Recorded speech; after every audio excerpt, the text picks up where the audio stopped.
are not brothers with these colors, and love is pleasant, which is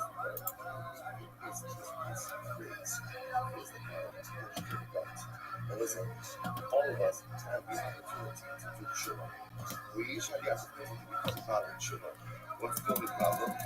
Hashta, Minas, Mohabit. I'm not doing it. I'm not doing it. The opportunity for tshuva literally again is right in front of me every moment every single day. The one little technicality is Hashta, Minas, Mohabit. I have not yet done tshuva. I'm not going to have all that. Here is Shubs and Torah, so therefore you're also trying to figure out how to keep out, right? So it seems to be inherently contradictory.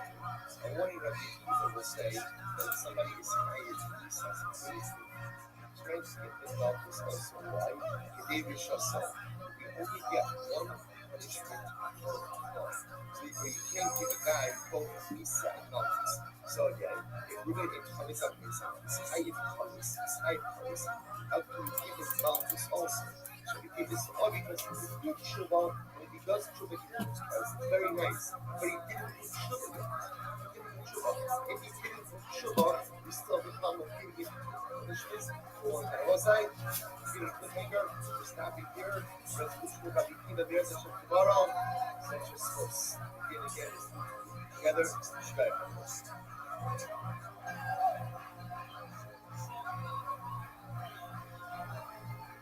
Right, everything was great damage.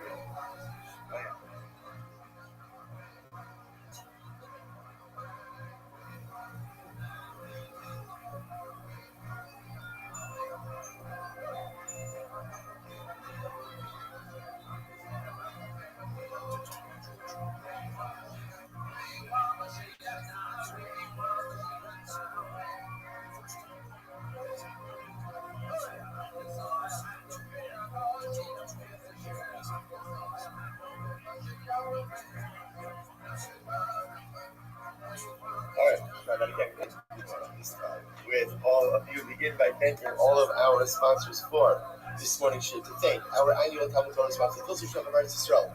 We're dedicating all the Shir and Trust shows this year as a Zichus. Soros Tavos for Am Yisrael. Our Talmud Torah sponsors for the month of Elul Haba Mila Torah Benny Goldberg. For an Aliyah for the Shamas of his parents, Avram ben Asher Pinchas, Fegorez and his mother Fegorez and Bas Zelig, and hopes that all the tefillos of our Kiyum and Meretz Hashem and all of Klal Yisrael will be answered during this month and the months ahead. Shmoni Amiru B'Navis Le'ilu Nishmas Rabbi Ari Flangam from his father Rabbi Yitzchak Aryeh Denach Chaver Rabbi Yaakov Zichron Bracha, and our week of learning sponsor David Goodman Le'ilu Nishmas Roy Ben Aryeh Zichron Rabbi Yochanan Ben Torah. All of the Nisham Sadna, we the families and from all those user of worship and for Israel. For this rock, we should Meretz Hashem bring home our hostages B'Shalom and B'Charef. Allow our holy soldiers to be successful. Well, so with that, let us begin. So Mazel Tov, first of all, the Sanctus Avodah Zarah. Again, Mazel Tov. What an accomplishment, so exciting. Baruch Hashem, and now we come to the Seches Harius. The Seches Harius, for those of you who are definitely veterans, and obviously you've seen it. So again, a very interesting, different kind of Masechta, as we will see. For those of you who haven't seen it, get ready, because it's exciting, it's fantastic, it's beautiful, it's incredible. Structured a little bit differently than some of the other Masechtas that we have seen. But Emir Hashem will expose us to a lot of really wonderful and incredible areas of halacha that perhaps we have not seen and experienced up until now. So let us begin. Mishnah Beis on the Aleph. Horu Beis Din La'avor Al Achas Mikomitzos Amuros Batorah. Also, the topic are a little bit bigger, as you may have picked up already. But again, it'll flow. Emir Hashem. Horu Beis Din La'avor Al Achas Mikomitzos Amuros Batorah. Listen, here's the case, and this is going to be the central case that we're going to be preoccupied with, at least for today and a bit of tomorrow. Based in Paskin, and based in made a mistake. And as a result of their mistake, ultimately again, and they Paskin as something that was Asr, really was Mutter. That was the mistake that they made. As a result, an individual went ahead and acted with this guidance, and therefore committed a, take a look at the first Rashi of that. Horu Bezdin, the simple case, based in Paskin, that chelev, right, forbidden fat, or dam is mutter or blood is mutter for consumption. Bezdin made a mistake, right? Let's remember again, the notion of human infallibility is not one that exists within Judaism. Other religions have that concept. Judaism does not have that concept, which is why the Mepharshim bring down Torah goes out of its way multiple times to repeat the sin of Moshe Rabbeinu. Right? What they to yourself, Moshe Rabbeinu sin, you got it.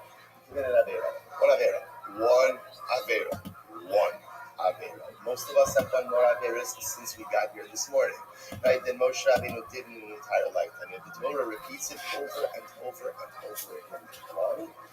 Literally again to dismiss and to go ahead and reject the notion of human infallibility. No matter how great the person is, they still make mistakes. Even Basin makes mistakes. So Basin has to, and let's just use that as an example. They went ahead and they said that Caleb is mutter. Blood is mutter. Now what happened? What happened? An individual called Ruvain. Ruvain heard the psak of the Basin. He said, I always wanted to eat blood. He goes ahead and he goes out and he has doubt. Okay, he drinks blood. So he says, what's the halacha? The halacha is shagat api. So again, now he committed now. Also, remember, as far as he is concerned, Ruvain was acting on the psak of the Basin. So now the Mishnah gives a couple of variations. What are the things where Basin also eat blood together with mistake? Just give some examples. They don't have to be just like this, but like people who would say in the Roman Empire that aquifers were causing lead poisoning would be seen as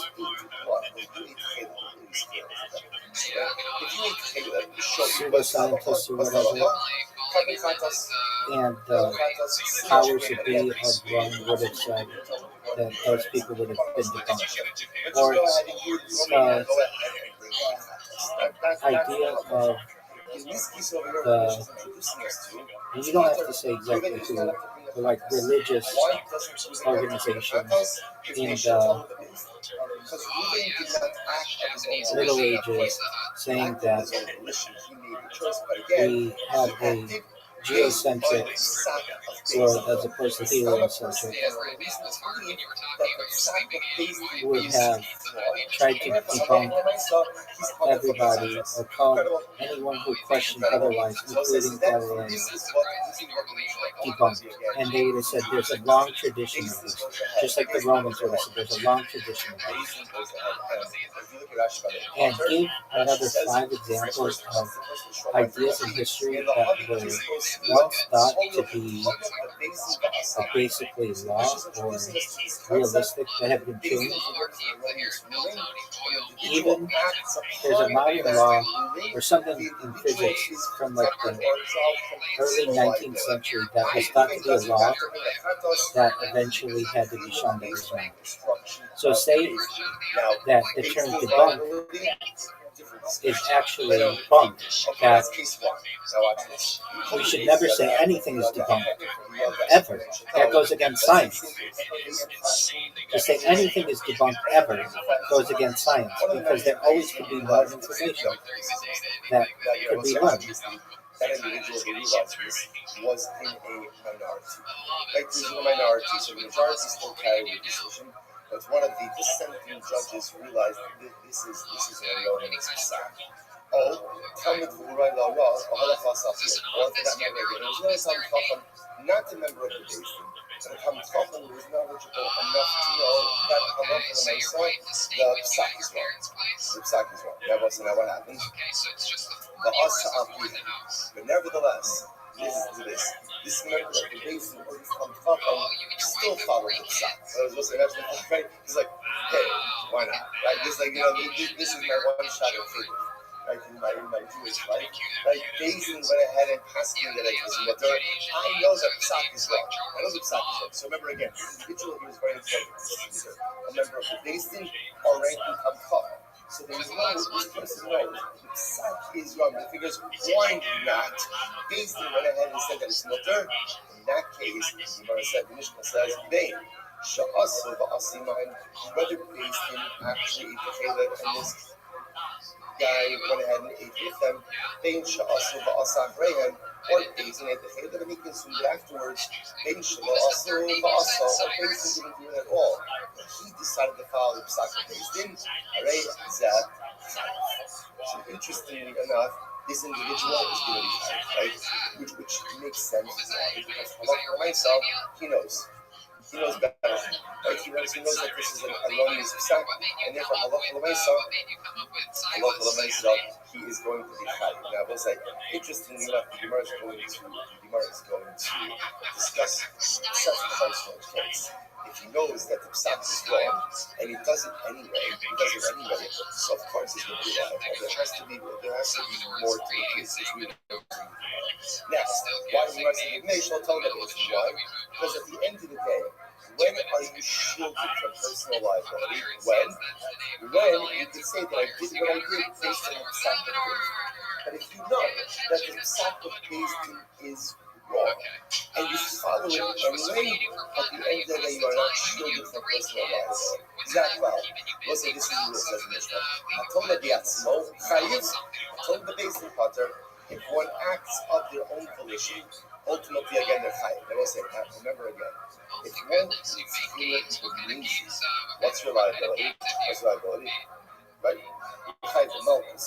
Right? Because remember, that means that you can't bring a chatas because chatas is only article is humble enough to understand the paradox that even this theory that nothing can be debunked truthfully could be debunked someday. It is a paradox. And the individual follows that psak. The individual is shielded from personal liability of achatos because they acted in good faith. If they issued a wrong psak, and the individual knows that it's a wrong psak. Again, I'll say that if you notice, by the way, it has to be a certain kind of individual who knows that it's an erroneous psak, right? Not someone who thinks that. But rather, again, we're talking about someone over here either who is a member of the Beis himself. That person knows that psak is wrong, but he follows it anyway. He is not shielded from personal liability. Okay, so we'll say that's the Mishnah. Let's delve in. This is not the first Mishnah in Hoyas. First Mishnah in Hoyas. Incredible. Amar Shmuel. We all love. Amar Shmuel. We all love any Beis Chayot and Hachem and Mutarna. So we'll say, so now. We see Machlokes Shmuel and Rabbi a little bit just about now, I understand the principle. Right? The principle I understand. So now the shaila is what exactly does Beis have to say when we deliver this erroneous rule? So again, Amar Shmuel, we all know in Beis Chayot and Hachem Mutarna. So Shmuel says the verbiage is Beis says Mutarna. You are permitted to eat chilek. They have to say it like that. Okay. But giving me our Amar, at Yomer Lahem, Mutarid Atem Lasos. If you notice again, Dini adds in one word. What's the one word? Lasos. You are permitted to act on this psak. So if Dini says saying that it's mutar is not enough. In order for the individual to be shielded from personal liability because they acted based on the psak of Beis must have also added in the word lasos. You are permitted to go ahead and behave based on this psak. Permitted to act based on this psak. So very interesting. You must my time. Now what's the reason for that? Why does Dini add in that word lasos? So Dini says because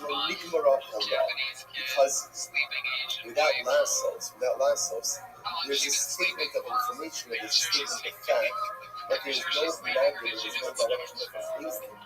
You're allowed to act based on this. So that kind of thing, therefore, that word lasos is to be like instruction from Beis, which would then mean there's a paradox here that even the writings of this go ahead and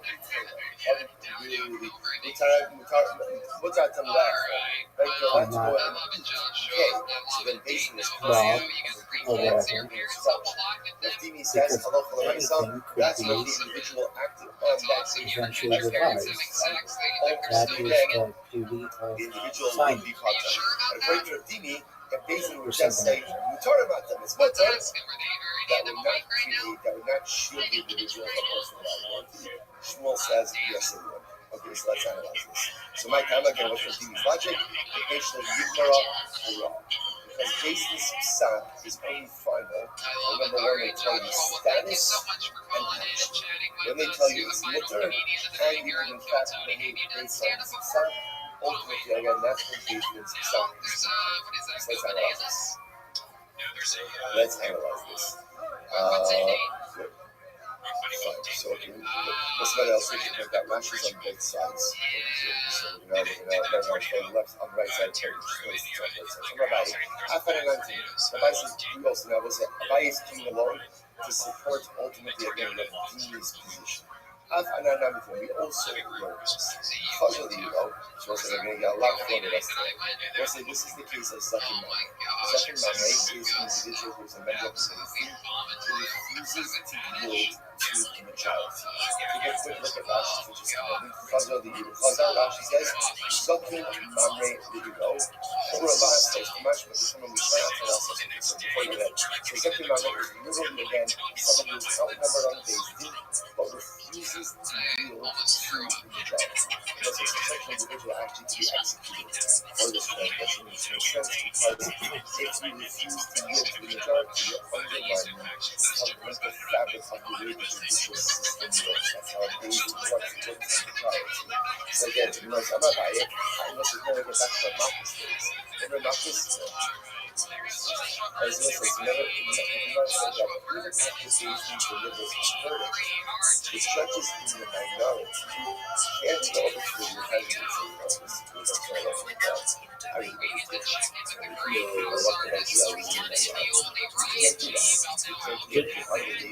Just a moment.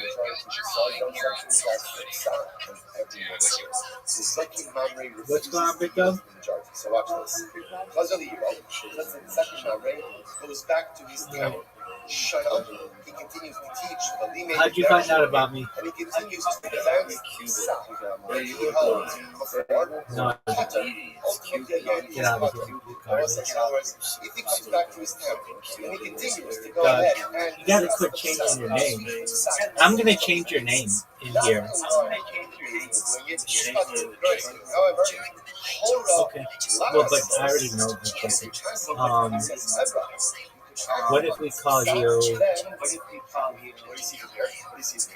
That for Basil to give a binding sign, it's not just necessary but rather what do they have to say? I mean, we can have other Jacobs in here. Just a moment. You've got a Cuban cigar? How about Jake the Snake?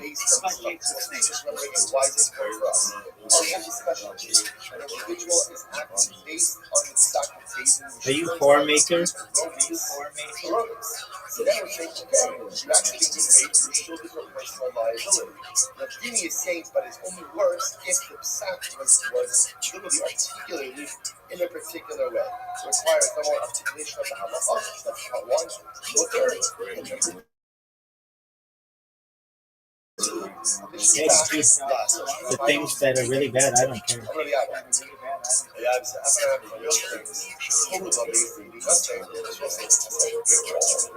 How is that a word?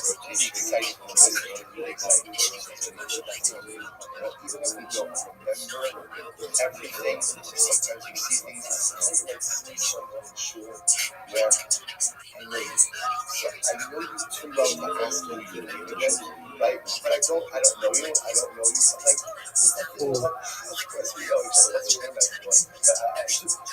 That's the only allowed. Like, in other words, like, there you go, Jake the Snake. It's a tight name, dude. Do you know Jake the Snake Roberts was?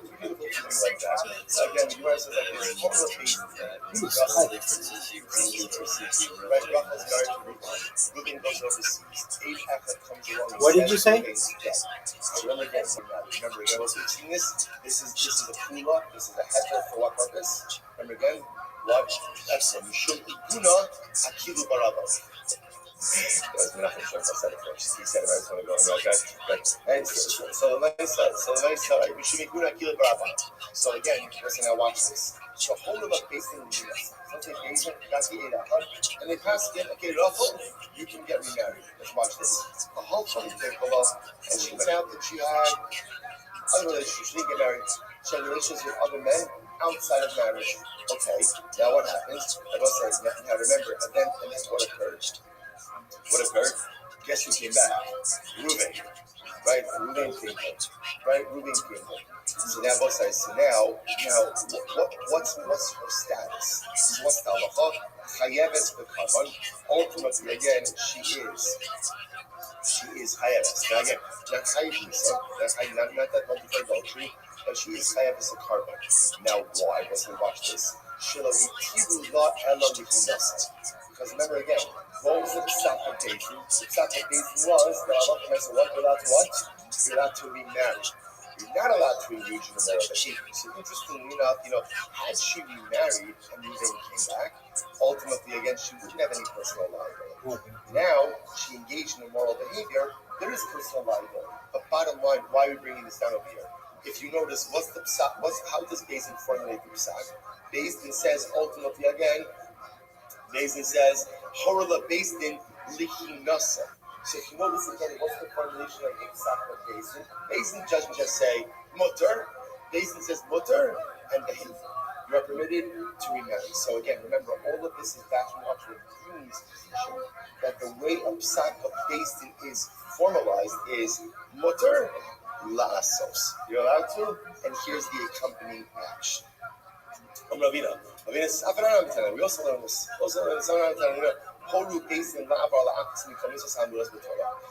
So again, this is actually very interesting. If you look at Rashi, Horu based in Lavar, it's almost right across in Rashi on the right. Horu based in Lavar, the Mashma Horu based in Lasos, the Ino Gura, Hora Asan Achiyomu Mutarn Atanasos. So again, we also learn this. What does it mean? Horu based in Lavar. It's our Mishnah. So if you notice, what's the Lashon of the Mishnah? Bezdin paskind la'avar. La'avar means what? Bezdin said something is mutter, and they said you can go ahead and do it as well. So all of this backs up Rav Dimi's version. This is all Rabbi's below. So back up Rav Dimi's version that when a Bezdin gives a psak, there's two parts of the psak. There's mutter, and you're allowed to act, or act in a certain way based on this. And then Bezdin's ruling was erroneous. And an individual acted upon that. Halacha l'maisa, they are shielded ultimately again from any personal liability. To which the Gemara says, Sulam midi, and there's nothing more to talk about this. We just had this, right? This is the Talmudic equivalent of the mic drop, right? That's it. Right? We're done. We're done over here. Nothing more to talk about. Now, listen, interestingly enough, there's an alternate version, an opposite version of this discussion. So Amar Shmuel, in Bezdin Chayavet Achiyom Lahem Mutarim Atam Nasos. Shmuel will say now again, the positions of Shmuel and Rabbi are going to be exactly the same. Shmuel says that the formulation of the Bezdin is all Bezdin needs to say is Mutarim Atam Nasos. Right? So this is Shmuel. I'm sorry. A reverse attribution.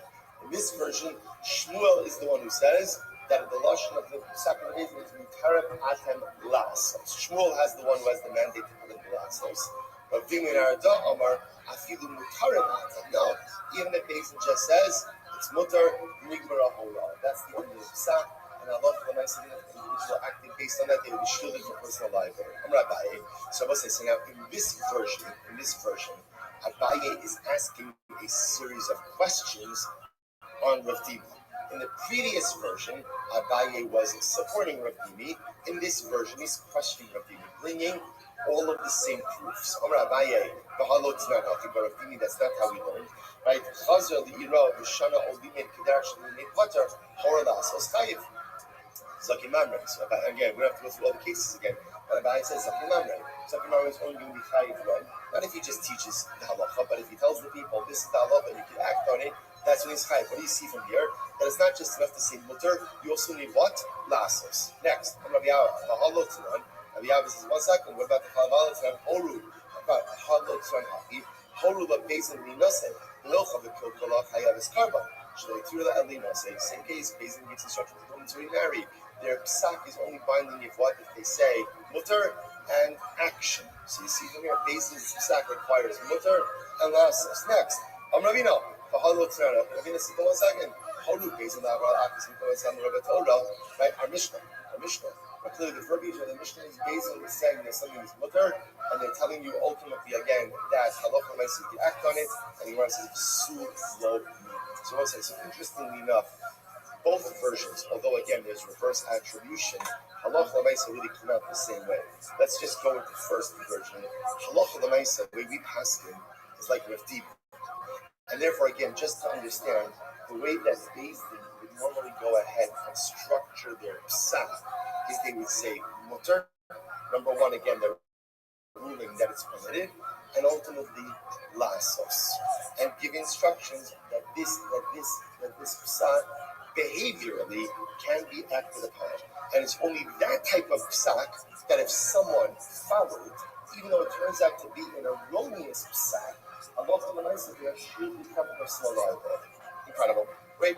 That's our first part of the Mishnah. Next, quotation of Mishnah. Remember again, what happened? So now I have part one. Part one is, so let's just plug this into Chelev, right? So based in Paskin, Chelev is mutter le'echol. Okay, so now the individual went ahead and ate Chelev. So now it says, the individual went ahead and acted inadvertently based on their psak. The Gemara says, why do you need that word shogeg? I was supposed to say, if you think about it, interestingly enough, he's not really shogeg. In other words, right? Ruvain is acting intentionally. Why is he acting intentionally? Because as far as Ruvain is concerned, he's got a psak Beis Din that says what he's doing is mutter. It turns out that it was an accident. But what Gemara's bothered by is, why don't you just say, the individual came along and acted based on their word.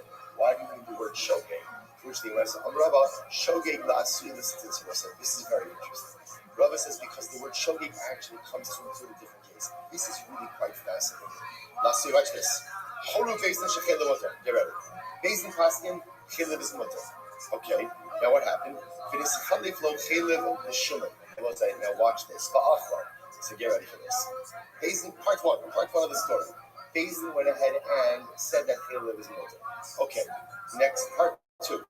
Reuven has two pieces of meat in front of him. One is chelev, one is shuman. Shuman is permitted fat. Reuven, his intention is to eat the shuman. But what happens? He gets mixed up and he eats the chelev. So Reuven, watch this. So Reuven ate chelev. But Reuven didn't really eat chelev because of the psak of Beis Din. Right? Reuven ate chelev because he just got confused. Comes along Rabbi, and Rabbi says, get ready for this, get ready for it, Reuven is pater. Why? Listen to this. Because essentially, since there's a psak Beis Din out there that says that chelev is mutter, if a Jew ends up eating chelev inadvertently, either because he's following the psak of Beis Din, right, or because he just gets mixed up, he's pater. We'll say, but that's wild. That's wild. Because remember again, in this case, Reuven's chelev consumption has nothing to do with the psak of the Beis Din. It has to do with his own personalistic confusion. But yet, again, he's still going to be mutter because that psak is out there in the world. Incredible. So let's go. Beis Din, when I said chelev is mutter, then it's chelev b'shuman. And Reuven mixed up a piece of chelev with a piece of shuman, and inadvertently ended up eating shuman. V'achlo pater. Pater, ultimately, again, is pater. PM mamish. So I say this is very interesting. So essentially, according to Rabbi, there's two different cases embedded in the Mishnah, right? Because this is how the Mishnah reads. So there's two different events. There's shogeg and there's alpihem. Alpihem is the case that we've been talking about up until now, which is Beis Din said that chelev is mutter le'echol. Reuven goes and eats chelev. Okay, he's himself and personal liability. And then the case of shogeg is actually a different case. Rabbi wants to posit.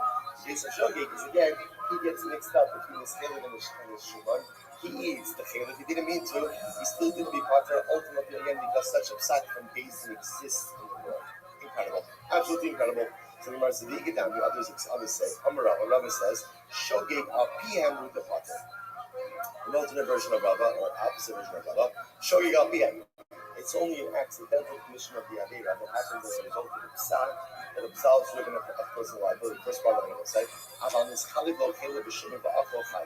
But if Halacha L'Maisa, Reuben just gets mixed up between his pieces, right? Then Halacha L'Maisa, he will be lying.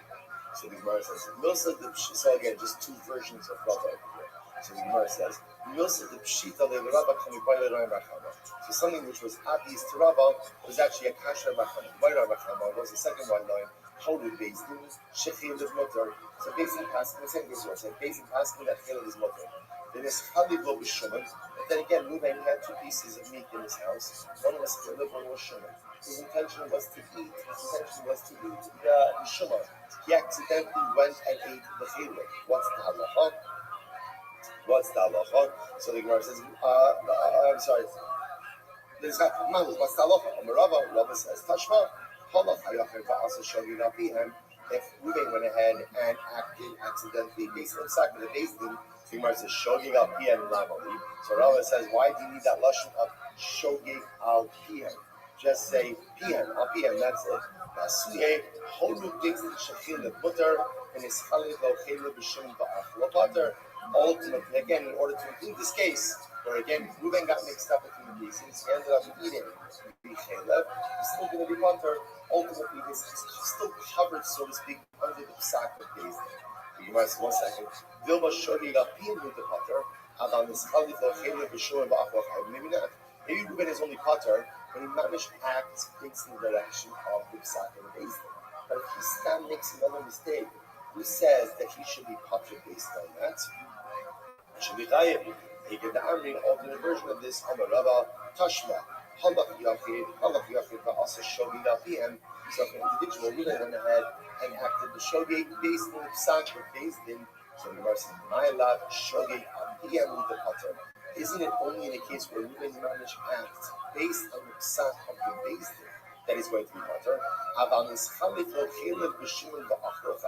But if halacha l'maisa, he mixes up the pieces, not the psak of the Bezdin, he just has a mix up in his own house, that he should be chayiv. Dilma, o shogeg, o piyah. Maybe not. Maybe halacha l'maisa again. That's what the Mishnah is coming to say. There's really one of two cases. There is shogeg or al piyah.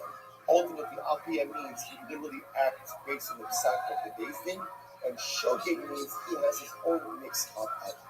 Incredible. So I just want to point that over here. So this is really fascinating, right? Everyone is agreeing that in Bezdin Paskins, it is permitted to eat chaylev, right? Mutter atam le'achol chaylev. All right, mutter and go le'achol chaylev. So everyone agrees that Reuben acts on that psak, he's going to be potter. The shaila just is that Reuben has a mix-up in his home. Two pieces, chaylev and shuman. He wanted to eat the shuman. He accidentally eats the chaylev. Is he chayiv or potter? So this is the machlokes. What opinion will say is chayiv? His consumption of chaylev has nothing to do with the psak of the Bezdin. Other versions says no, he's going to be potter because once there's a psak of the Bezdin out there in the belt, right? The chaylev is mutter. Ultimately, again, he's going to be covered by that. Incredible. So Gemara says the pluta. In reality, this is part of the bigger machlokes. Holy Bezdin shechaylev mutter. This Bezdin has in there. So Gemara just pointing out these already pre-existing machlokes. Holy Bezdin shechaylev mutter. Bezdin asking that chaylev is mutter. Okay, that's our case. And now both said that's part one. Part two, Reuben is in his house. Reuben has two pieces of meat. One is chaylev and one is shuman. When it's chaylev is shuman, ba'achlo, he mixes up the pieces and he inadvertently ends up consuming the chaylev. What's the halacha? Rav Amar Potter, Rabbi Yochanan Amar Chayiv. Okay, here it is. Here it is. We'll say so explicit about this. Rav says you're potter, you're covered under the psak of the Bezdin. Rabbi Yochanan says no, your act has nothing to do with the psak of the Bezdin, and therefore you're going to be chayiv. And by the way, chayiv what? Chayiv achatas. Because remember again, this is still a case of shogeg. But so the Master may say, you might raise the kasha me'am haaretz. Or me'am haaretz ba'asosa. So what says ultimately this is the nefesh achas tachata b'shkava. Me'am haaretz ba'asosa achas mitzvos Hashem asher lo ta'aseh b'Hashem. This is the pasuk by Kabbalah Chatos. as the person commits an avera inadvertently. So the Gemara says, "Ne'ama aretz ba'asov." So prat l'mumar. This comes to exclude a mumar, because we'll say, remember again, the concept of tapas is totally predicated on the notion of shogeg. A mumar, which is someone again, as we saw back to our Sanhedrin days. Mumar is someone who fundamentally rejects Torah, rejects Mishpat. So ultimately, and sins with intentionality. Ultimately, again, is exempt from the carbon tapas. Doesn't mean a tapas. Rishon ben Yossi Omer, Rishon Eno Tzarech. Hari Omer, Asher lo te'asena bishgaga va'ashem ohoda. So this is very interesting. The Torah speaks about again a carbon tapas. What does it say? Asher lo te'asena bishgaga va'ashem ohoda. Talking about a person ultimately again when they bring a carbon tapas, hashav midiyaso maybe carbon al shivigasa. So I'll say, here's the good metric for carbon tapas. A carbon tapas you bring for an inadvertent avera. Meaning what? Here's the litmus test. If you had the necessary information at hand, would you have abstained from sin? If the answer to that is yes, then you bring a carbon tapas for inadvertent commission of the avera. That's what we call hashav midiyaso. If someone would have refrained from sinning, maybe carbon al shivigasa. That's the type of person who brings a carbon tapas for sin. Conversely, if someone had the knowledge but still would have sinned, they don't bring a carbon tapas. Once this opportunity is excluded, a mumar, lo shamidiasa. If somebody would not refrain or abstain from sinning because of this awareness, they don't bring a carbon on their shoulders. So that would exclude a mumar. When Isa, ha lo shad midiasa. That was interestingly enough. Applying this to our case, right? Applying this to our case. So the pashtus, our case is not a situation where one would have refrained even had they known, right? Remember again, Reuben is getting mixed up between the pieces. Even had Reuben known that the piece he was about to consume was chaylev, he still wouldn't have abstained. Why would he have not abstained? Why not? There was a psak based there. So 1 second. So why should you be chai b'chatas in this case? In other words, we'll say the metric for chatas is I bring up carbon tapas for committing an avera b'shogeg. If I would not have committed the avera had I had the knowledge, but in this case again, even if someone wait, it's chaylev. Reuben has said, so what? Jason said that it's mutter. So why should you be chai b'chatas in this case? Incredible. Maybe Salah Shamidiaso, Papa Kasarabi Openon, Kavan, if he misyada, Lohul, Levedina, Hajitabu. Because again, so really what I'm saying is like this. Since when Bezdin finds out that their psak is erroneous, obviously Bezdin is going to walk it back. Hadar, so Gemara says, Lohul Nami Hadare, and then when Ruvain hears that Bezdin retracted their psak, obviously again, he's also going to retract his behavior. So therefore the Gemara says, Shami Yaso Kaminobe. So essentially the Gemara says like this, we still call this the case where if he had the knowledge, he would have abstained. In this case, it's just 2 steps removed. Had Bezin found out that their psak is erroneous, they would have abstained from this behavior. And then when Reuven finds out that the psak of Bezin is erroneous, he would have abstained. Therefore, this is called the case where if one had the knowledge, he would have abstained. That's why at least one opinion says he is chai b'chatas in this case. I'm sorry. Praying the Bechai. Amar Rabba, Umod Rav, Shino Mashlin ROTHSCHILD.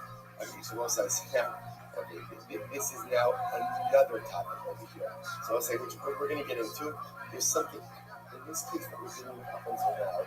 What's happening in this case is Basin is giving an erroneous psak, and an individual is following through on it. There's going to be another case where Basin delivers an erroneous psak, and the majority of Klal Yisrael follows the psak.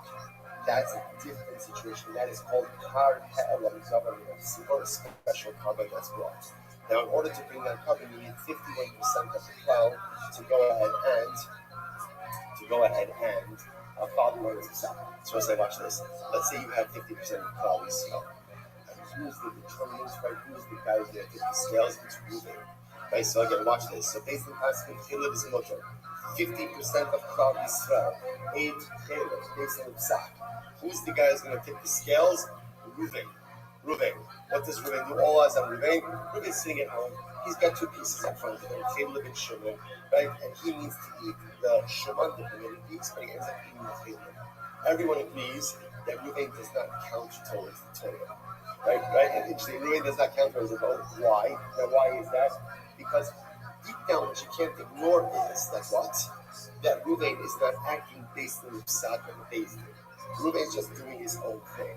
So even if we could say that Reuven's personal liability, Reuven is himself his personal liability because of the psak of the Beis Din, let's say for calculating the 51% for Par Helam Devin Tzibor, you can't say that Reuven is acting based on the psak of the Beis Din. Okay. What's the reason?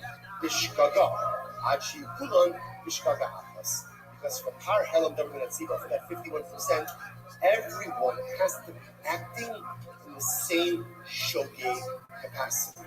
Therefore, again, Reuven is acting in a different shogeg capacity, and he can't be counted. Again, separate halacha. So listen, so bottom line, interestingly enough, bottom line, when we end off with over here, is a fundamental machlokes. And what is that fundamental machlokes? Halacha l'maisa, if Reuven went ahead and ended up eating chaylev, not because of the psak of the Beis Din, but because he got confused himself. Halacha l'maisa, is he liable or not? On one hand, one of these is liability because his chaylev consumption has nothing to do with the psak of the Beis Din. On the other hand, there is in the Welt, right, in the world, there is a psak of Beis Din that says chaylev is mutter. Does that psak absolve him or not? Fundamental machlokes. Next. Beisha asu va'asu moed. So let's remember again, the Mishnah brought down like a whole bunch of variation of cases. So Beis Din said chaylev is mutter, and then it said whether he did it together with Beis Din did it first. He did it. Then Beis Din, he did it by himself. What do you all these cases for? To which the Gemara says, so the ayah said in the beginning, why Lozu Afsu Kata. So we'll say, Lozu Afsu is a stylistic version of the Mishnah, where the Mishnah sometimes just includes a lot of information, even though you don't need to say it, it's understood. Ella Seifa, to the Yuba, the had a liability. Why don't you all the cases? All the cases should really be framed in the reverse. So I'll say, on the base, which says, so again, we have a stylistic idea that sometimes the Mishnah will say this even though I didn't need to say something else. Bottom line, there is additional information in the Mishnah, which is just the stylistic reality of the Mishnah. Sometimes again, people I can extrapolate the cases from each other. Sometimes the Mishnah will rely on me to extrapolate. You're gonna pump them charts, bro. You're gonna pump them charts, right? You're gonna pump them charts, bro. Again, what was I saying? Best case in Mishnah. Beis Din delivers a erroneous psak. You're allowed to eat chaylev. One of the members of the Beis Din, or a ranking kamkafa, in the galley of the Beis Din, realizes that this is an erroneous psak, but he nevertheless relies on it and eats chaylev. What's the halacha? He's chayav. Ultimately, again, this individual ultimately again is going to be chayav. He says to the watch this. If you notice, by the way, how can we refer to these individuals? Either to write come chacham ve'ro'oi lehora. Interesting. First says to come chacham and fit to deliver judgment. Why do you need both of those things? Because how do you know? It's true. I would have thought to myself that the only type of person who is not allowed to rely on the psak of the Beis Din Tzul, someone who is damer means learned, and Sabir Rashi says maybe davar bitov davar. Someone is able to extrapolate and ultimately again apply knowledge to different ways. In other words, maybe when we're talking about someone who really is fit to be a damer, Aval, damer v'lo Sabir. And if someone has a lot of knowledge, maybe they don't know how to extrapolate. No. In other words, maybe you have to have both of these qualities in order to be exempt from personal liability. Rabbi says, Lahora, come here with some Mishnah. Essentially, because the Mishnah itself says, Ro'i Lahora. Who is a person who is Ro'i Lahora? A person who is both Kamir, learned, and Sabir, knows how to extrapolate the condition and apply it one scenario to another. That's what I meant to say. If we would have just said, Raw, how about Gomer the Southern? I would have thought like this. It's only someone who's both Gomer and Southern. About Gomer and both Southern. Well, but perhaps if you don't have both of these qualities, that maybe you would be exempt from personal liability if you rely on the base things. Hana, Roi, Ra. Mishnah Seafi the Gomer below Sabir, Sabir below Gomer. It's also incredible. Therefore, again, the Mishnah used Lashon of Hara. Hara actually refers to say, as long as someone is either Gomer or Sabir, you have a lot of information, or you know to extrapolate. In other words, if you have the ability to know with certainty that this psak is wrong, and you rely on it, you are not shielded from personal liability. Incredible. Right or wrong, this is a good example of this. Right? It will be a good example of someone where if they relied on the psak in the base, they would not be shielded from personal liability. You don't know. I'm going to be Shimon ben Azai, Shimon ben Soma. Okay? And Shimon Azai, Shimon Azai. Like these individuals, I'm going to have I said to the Rashi says that we have on the right hand side, you go Shimon Azai, Shimon Soma, showing no Shimon Ben Chachamim. By your reading the Hora, these were Talmudim Chachamim who would sit before the Dayan, they would sit in front of the judges who were raising, and they themselves ultimately again were fit to be judges. This is the type of person that is talking about. I'm going to buy you. Ki agavna mezit. I will say, here's the problem. Okay, so let's at least begin this, and I alluded to this in the Mishnah before. Here's the problem. If you have a person like Shimon ben Azai and Shimon ben Soma, who obviously were ranking sages, and they hear the Beis Din say that Chelev is mutter. Chelev is mutter. They know it's wrong. If they go ahead and they act based on this sacrifice, so the Mishnah said they're chayiv v'chatas, not shielded from personal liability. But if they act on the sacrifice, say, what are they? What are they? They're amazing. They're intentional. They know it's wrong. They know it's wrong. So when you talk about covering chapas, they should actually be valuable for basic. They'll say, now watch this. This is incredible.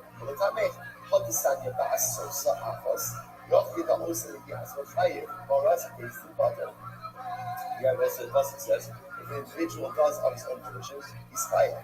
Ultimately, they horas beis is mutter. Ketzad hodu beis is shechir with mutter.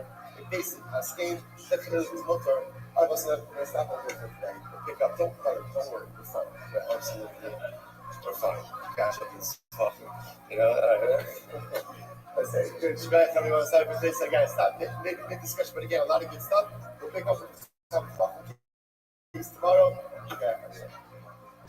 Okay, let's have a great day. I will say, Master, starting with second starters.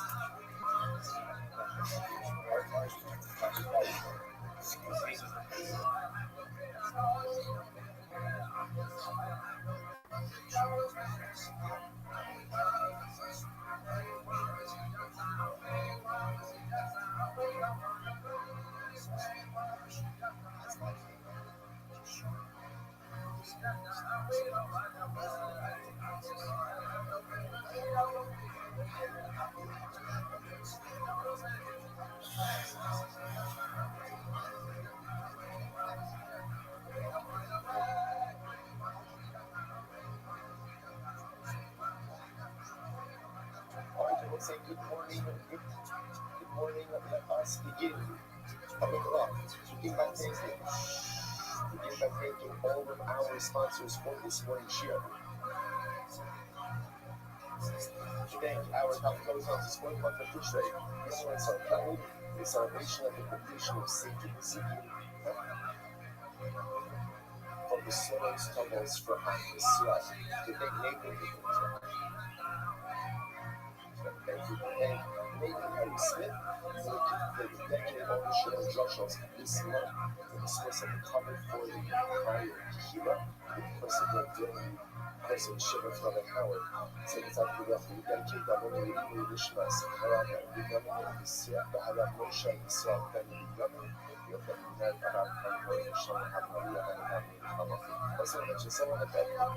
There's people mentioned here the Shabbos that perhaps I need to be a bit more. People on clients I talk to at the Ishmael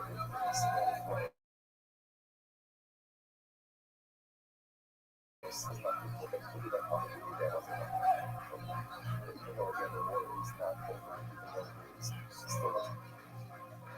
someone asked, why we still sitting on this? It's kind of if you're asking,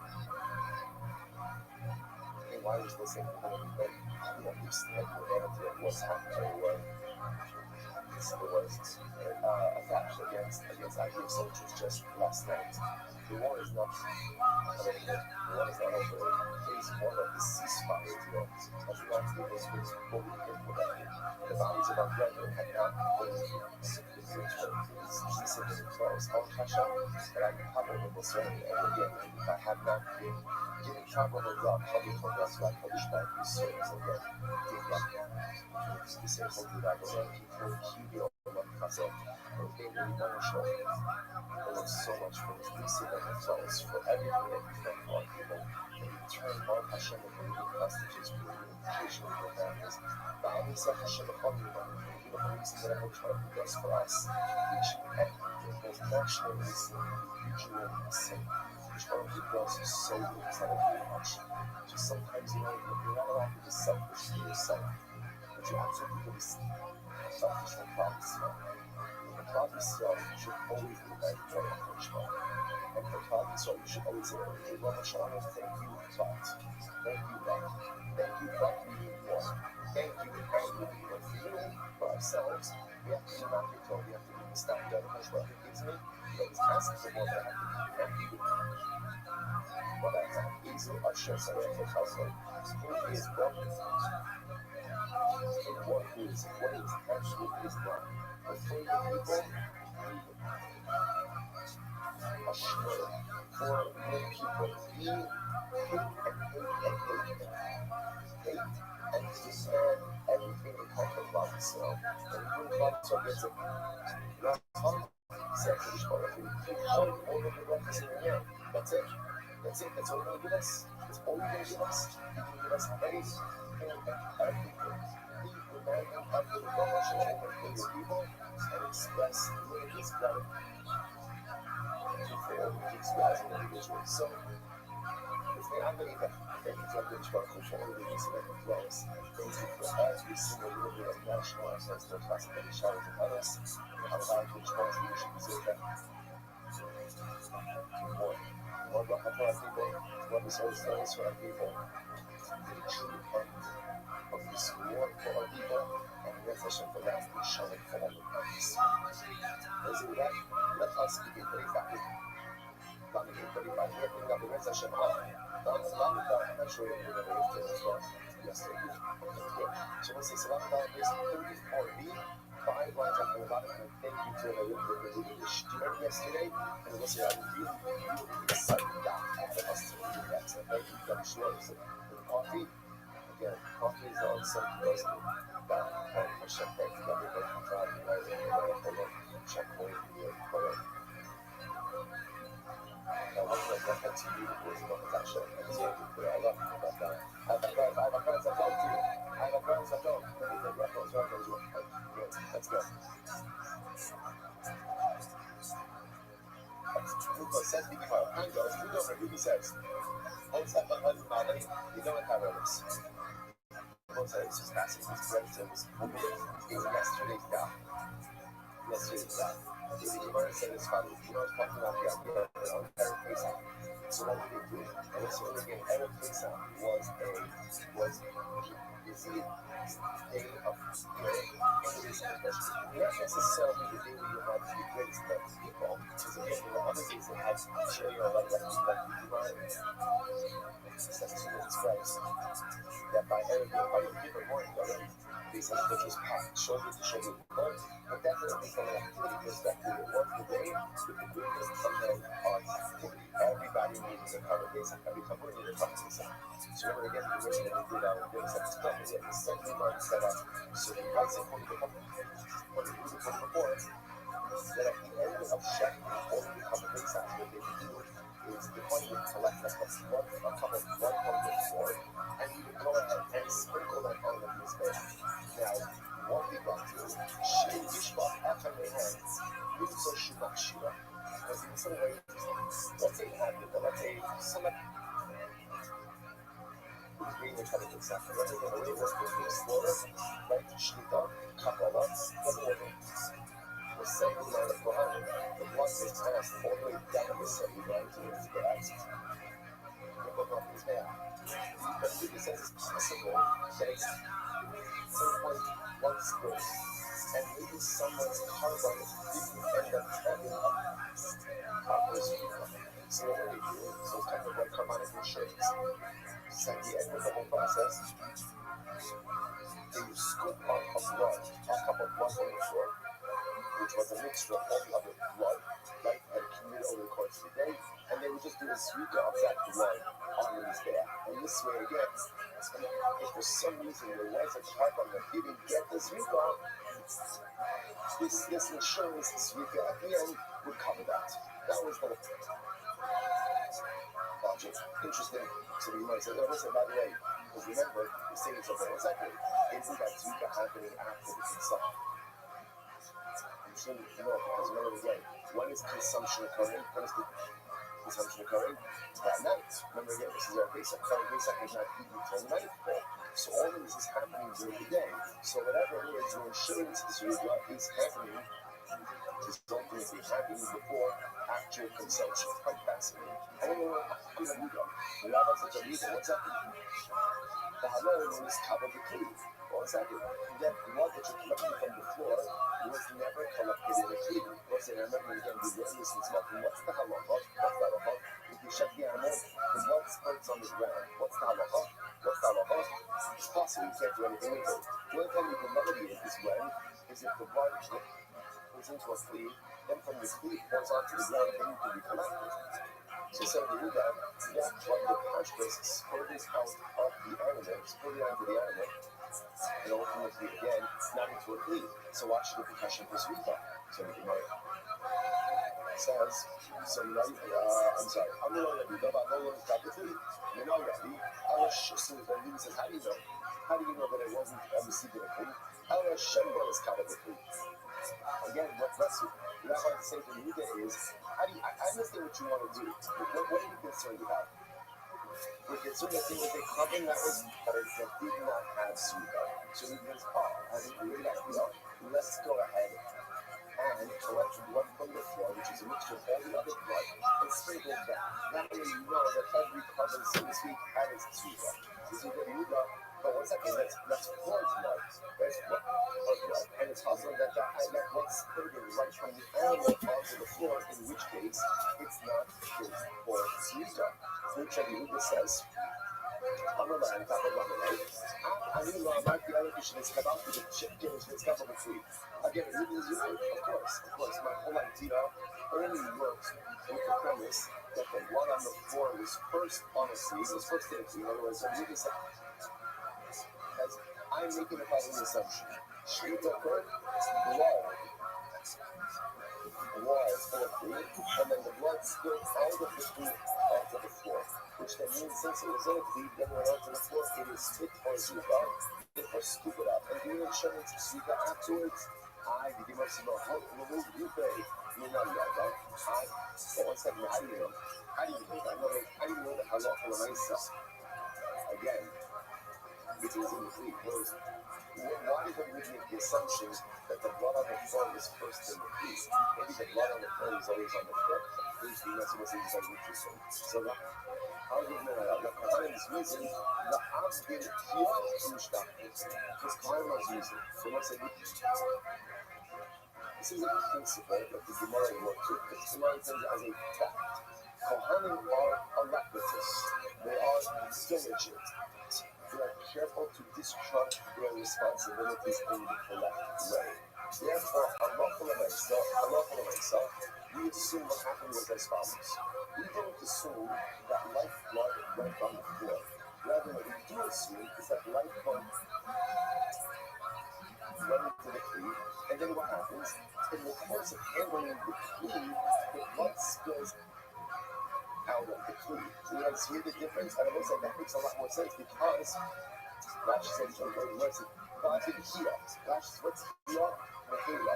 The Mary will say, Erev Pesach, everything operates so quickly because of the sheer volume of carbonate that will offer in the limited time window that you have.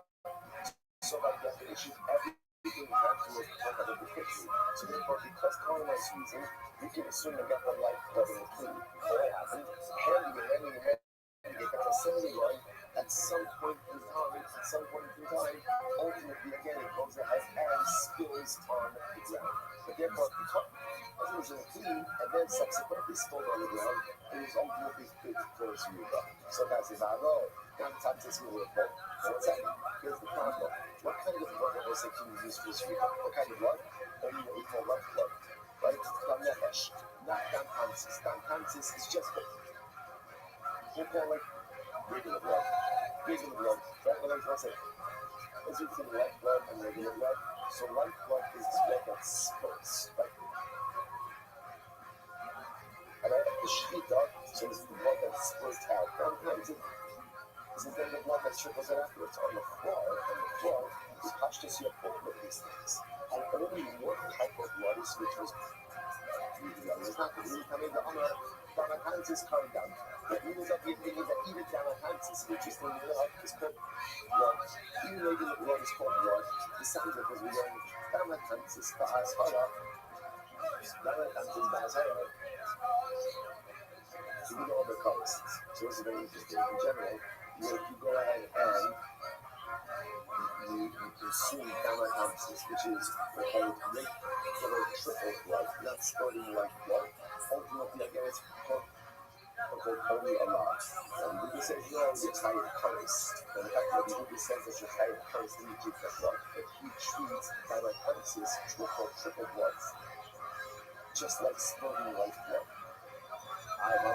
Please remember that absolutely in the part at the end. I just want to be able to copy and paste this into the video and remove the pound signs. I don't need that. I don't ever need those pound signs. But for kapara purposes, which means Zruba purposes, Damakantis is not like a regular blood. Which the Gemara says, Ki Adam Nefesh, Dam Shenefesh Yotzeva Hari Dam. Because for kapara purposes, for atonement purposes, Dam Nefesh, which means blood that life leaves with, like life blood, that's atonement blood. Dam Shenefesh Yotzeva Hari Dam. On error, so it says, now back to square one. So you know, Shiloh, and he has this great idea. What should be his idea? Let's take a step back. What should be his concern? What's his concern? What's his concern? That maybe there was a carbon paste that didn't have proper Zruba. That's his concern. What's his remedy? So let's say that word. Such an incredible Muslim. Tonight, if you're going to raise a problem, come armed with a solution. Don't be a person who espouses problems without solutions. So the Rabbi says, I have a potential problem. There is a problem without potential. Come without Zruba. Okay, I have a solution. Scoop up a couple of blood from the floor, which is a composite of all the blood, right, that came out that day. Sprinkle that, and you could assume that the blood of the couple that may not have had Zruba was included not to be Zruba like that. And when it says, here is the problem. The problem now that we distill it down is that problem number one was making the blood just spurting from the animal onto the floor, in which case it's unfit for Zruba. No, Kohanim is reason. Kohanim are electricists, they're careful, they're zealous in the execution of their mission, and therefore again, they corner the tree. If it's spilled out of the tree. What about Damakantis? That there's other blood that's mixed into that, for which now the Rabbi says, so if I guess that we want to what do you do? There's Allah, David will come the Amar, Dam Nevachol Das. So you guys are interested. And the Rabbi says, there may be Damakantis in there, but one blood does not negate other blood. One blood does not negate other blood. So therefore, again, you want to feel like this. That essentially, when you look at the just of the blood of a floor against any flesh, we would assume that it's non-life blood. And therefore, again, maybe any life blood that's there on an animal should be thought, should be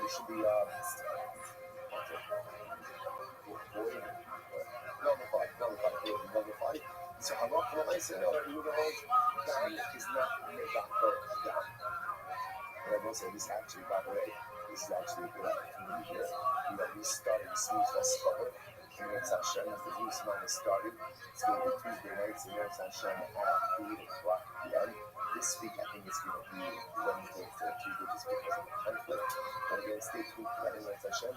So one of the interesting discussions we're going to have when it comes to Basar Baha'u'llah is the halacha of Bittul. The halacha of negation of different types of each other. So Rabbi got from the opinion that two like items cannot be mabak with each other, do not negate one another. So therefore, the whole stam is not mabak or both. Even if there is some time consensus, there is a lot of time consensus. The method with one more dash, but love is still present in there as well. So therefore, the Gemara says, so it says, therefore, again, this marks things, so this was Rabbi Huda's idea. So he was like, he was concerned, there was an animal, a couple things like that, giving out srika, remedy for the concern, scoop up a cup of blood, sprinkle that over his hair, and therefore you ensure that everything gets proper srika. Incredible. So says the Gemara, I'm going to let you go with the great and love of Hokikin HaAzara. So the Buddha says like this. So let's go back to that review. Now, so the Chachamim disagree with this, right? The Chachamim don't like this whole thing of gathering up a cup of blood and sprinkling. But listen, it's such a beautiful Gemara. So the Buddha says, with the great and according to you guys, love of Hokikin HaAzara. So let's say it's incredible. In which case that is something called in the Beis Hamikdash, there is a drainage system, right? Which makes sense because you have blood, you have bodily fluids, you have all this stuff. Right, you have all this stuff going on. So you have a drainage system on every second of this. On everything is active. You would plug up the drain. While you were sludging the past one, you would become this, you would become this, you would plug up the drain. So you this according to you, that according to the Buddha, it makes sense why they would plug up the drain. Why? Because remember, the Buddha at the end needs to take the cup full of composite blood. So he needs that drain plugged up. That's what he wants. But according to you, Chachamim, you're not taking that cup of composite blood. Why are they plugging up the drain? So that's it. Is it got to be unresolved? Sure.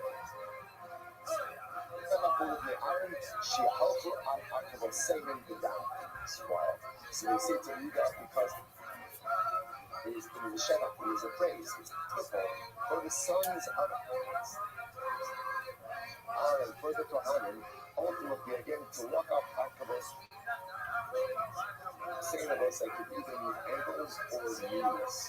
It is a privilege for the Kohanim to walk up to their knees in blood. In blood. So it's a bad way, which upset. Wow, what exactly do you do with that? Right? So this is just understand. It is a privilege to get your hands dirty when it comes to blood shampoo. See, on this side, a lot of times, there are no things that need to get done. Meeting, like there's the glorious things, arguing, glorious things. And again, the glorious things are beautiful because first of all, everyone sees it, and it's national security evidence, and then the other things that again, no one sees, and potentially unconstitutional. that perhaps are people sometimes even feel like a little bit unique.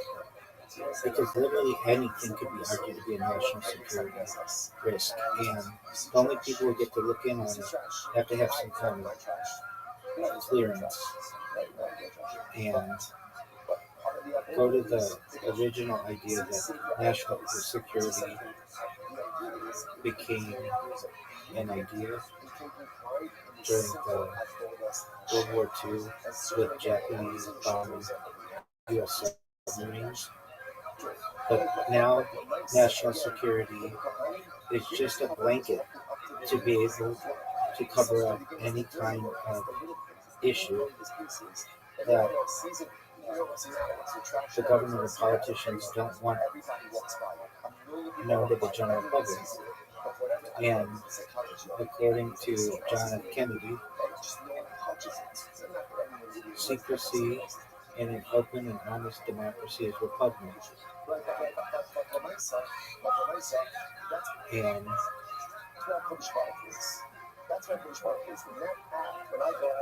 we have the saying from, I think, Benjamin Franklin, those who sacrifice security for freedom deserve neither. And those are the pieces that show ultimately again what I so the Gemara says they plug up the drains. saying things our national security would be a downfall because, or could be a downfall, because this allows for bad actors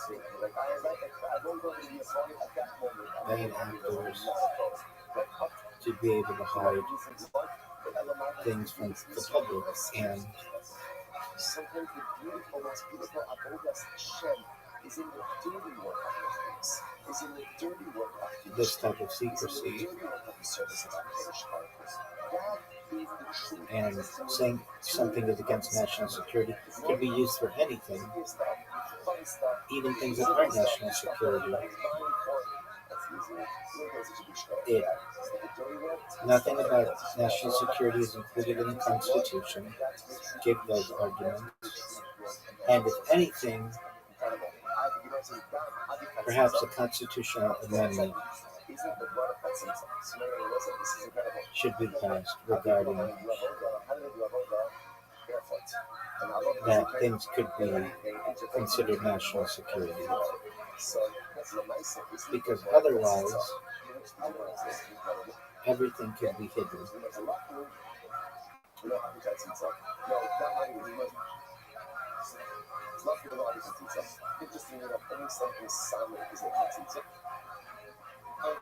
Ultimately, again, something liquid is not a chatzitza. It's not a dana. Your dash, the nation it's in looking in for it's in blood, ink, honey, milk. Ultimately, again, if it's dry, if it's congealed, ultimately, again, it is chatzitz. If it's liquid, it's not chatzitz. Interesting. Alcohol comes something on that, but don't the Kohan doesn't come out of clothing you're discussing. Whereas we'll say if they are walking in the raising up to the influences in blood, that means their clothing is getting all muddy. So again, doesn't that move into the clothing? It's not how you make the government with discussion, the Abbasala was like Sima. And it wasn't how because we learned this already before. But if they come to clothing which is dirty, ultimately that compromises the Avoda. If you do it, then you need it. He's wearing a problem, he's a part of this hold up, you're wearing a horse head. He's wearing a robe like that. He just pulled it up, so that's not getting dirty by the front of the blood. So which the Gemara says was incredible. The Gemara says that remove the idea of calling the United States a democracy because it is not a republic, a constitutional republic. Not only has to be custom tailored to their size, but also have to be worn in a normal way. If you are pointing, you hold up your clothing, that invalidates the abundance. So it says, how long nights again, how are we wearing it? How are they doing it? How are we wearing their clothing is getting all bloody? The halakas, they bought in the Kadash, the lot of abundance. Now, what is it talking about when they do this? I love what I said. They walk through an ankle or knee depth blood in the avoda. This was carrying the sacrificial limbs to the ram, which is actually not part of the avoda. Because it's not part of the avoda, therefore, you don't have to have clean clothing. Below is that true? But I'm your maker of Kohen Sakol, Zuma Rochas Givani. That's not true. The Pasuk says, the Pasuk clearly indicates that even though you left or the moving of the limbs to the left, ultimately again is an avodah. And not the halacha speaks in my but the law avodah. Rather, the Gemara says, oh, you're right, talking about when did they walk up to their knees in blood? So that was ultimately when they were taking the wood to the pile, right? To the pile, underneath. Yeah, which was not enough of that. And therefore, again, if they're holding that bloody dirty method, it wasn't a big deal. So the Gemara says, someone says, what's happening? So the Buddha says that they would plug up their drainage system inside of the center. Why did they do that? So that was nutrition. In order to go ahead and collect the cup of blood. According to the Chachamim, if you're not collecting a cup of residual blood, if you're not collecting residual blood, why do you have to plug up the drain? To which the Gemara answers why. Because it's new article. This one is about how calling the United States a democracy is repugnant and plays on the uneducated in politics, that the United States is not a democracy, and that a true democracy perhaps has never been a government of any kind, of one person, one vote. Break it up into the Greek demo, meaning like rule by the people, one person, one vote. Like break down the word and say that no government has ever had that. Even in Greece, slaves didn't have a say, and perhaps women didn't have a say. So even Greece, where the word was developed, didn't have a democracy. And say that there are no true democracies. We shouldn't use this term, but we do because it's easy for politicians and diplomats and such to somewhat trick the populace into thinking that they have a say. If anything, the countries of the world have republics or representative republics of some sort. There are no true democracies. When politicians say we are protecting the democracy, we don't have one, and they sort of sound unintelligent to a keen mind. They're playing at the uneducation and politics of the people. The United States is not a democracy. It has never had a democracy.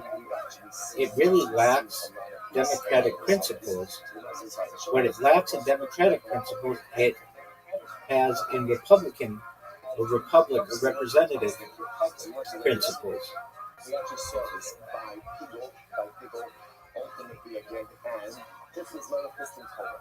And if politicians, diplomats, leaders were being honest, they would stop saying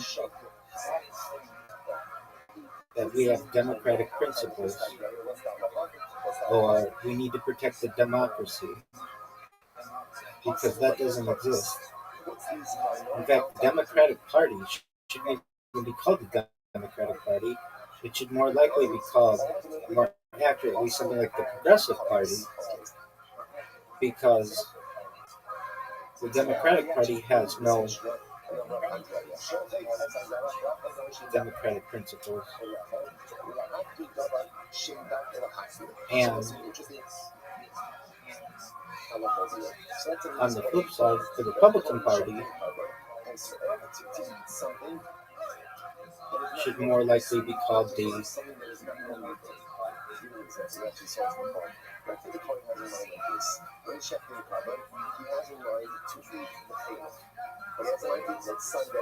something else.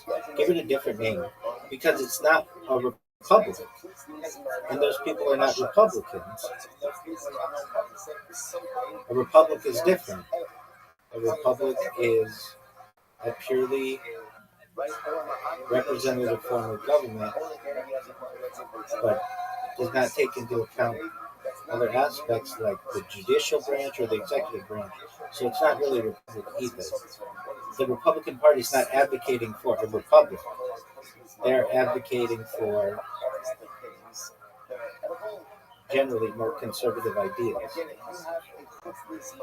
So give that a better name. Like Democrat could be known as progressive, Republican could be known as regressive or something like that.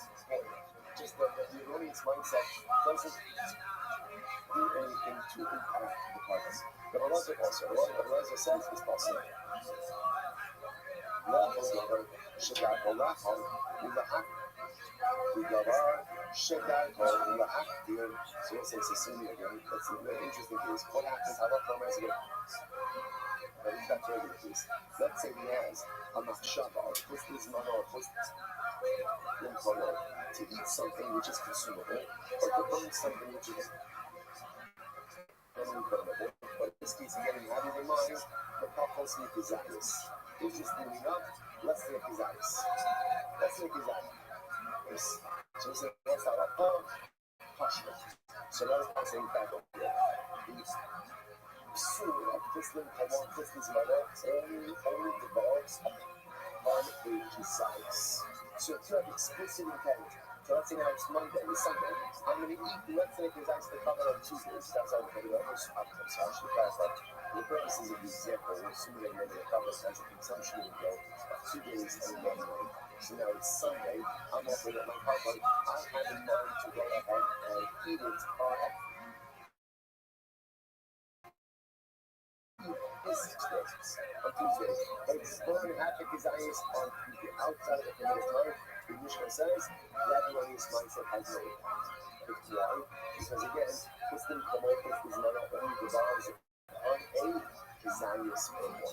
Fact number 2. So what's that? So again, so just keep track of facts over here. So again, rule of facts number 1 is that Allah myself, the pursuit of Christian's Mano, Christian Kamol, only applies to something that is normally edible or normally killable. So if you have in mind to eat something on Tuesday that is not edible, or to burn something on Tuesday, that's not normally burned, there's no psul. There's no psul. It's totally kosher. That's fact 1. Fact 2. Quickly's minor Christian only applies to a keziah or more. And therefore, if you have this erroneous mindset about less than a keziah, ultimately, carbon totally kosher.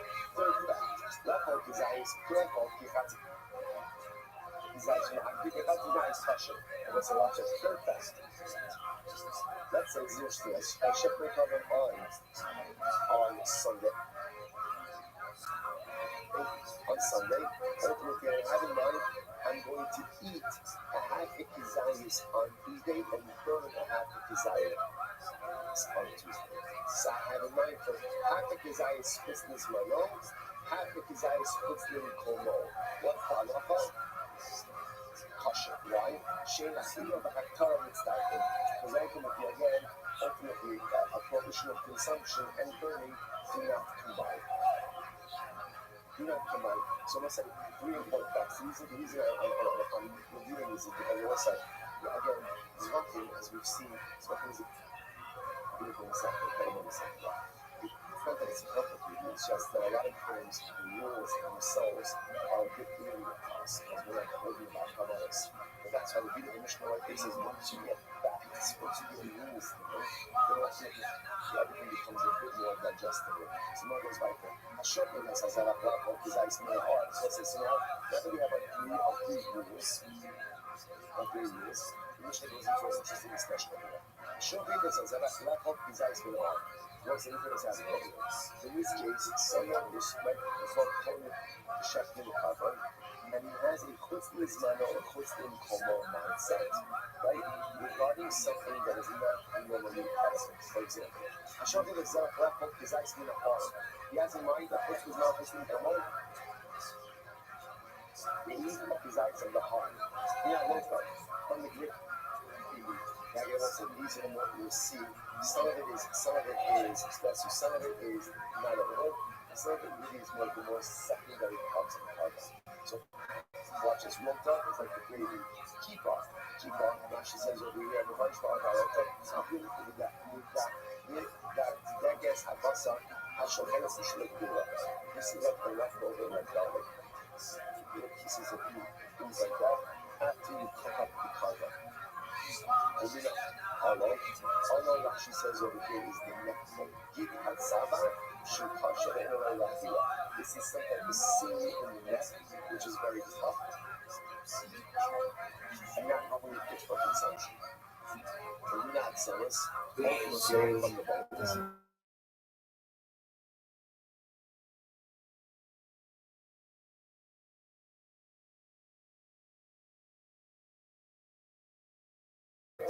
Because no one really knows anything for sure.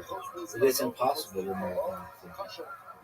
anything. And that all religious leaders, no matter who they are, and name the top 13 religions and say that there are others,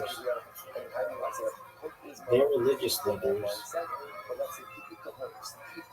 don't truthfully know if any of the stuff that they're talking about is correct. They don't know anything. They don't know their real names. They don't know that they're even truthfully on this earth, because no one can really know anything. It's very philosophical. It's very Aristotelian. The more I learn, the less I know type of idea. Put the real quote.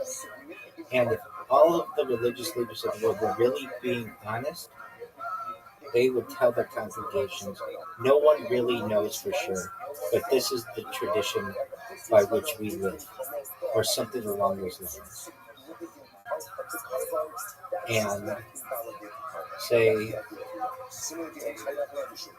from a Jewish perspective, an Orthodox Jewish perspective, everyone from Moshe Rabbeinu to Hillel and Shammai to Rabbi Akiva to Rabbi Shimon Bar Yochai to Rambam to Ramban to Moshe Cordovero to Isaac Luria to the Chafetz Chaim to the Vilna Gaon to Rabbi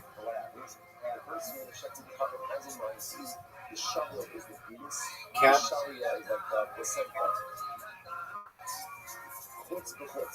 outside of the prescribed time, the prescribed place. What's the halacha?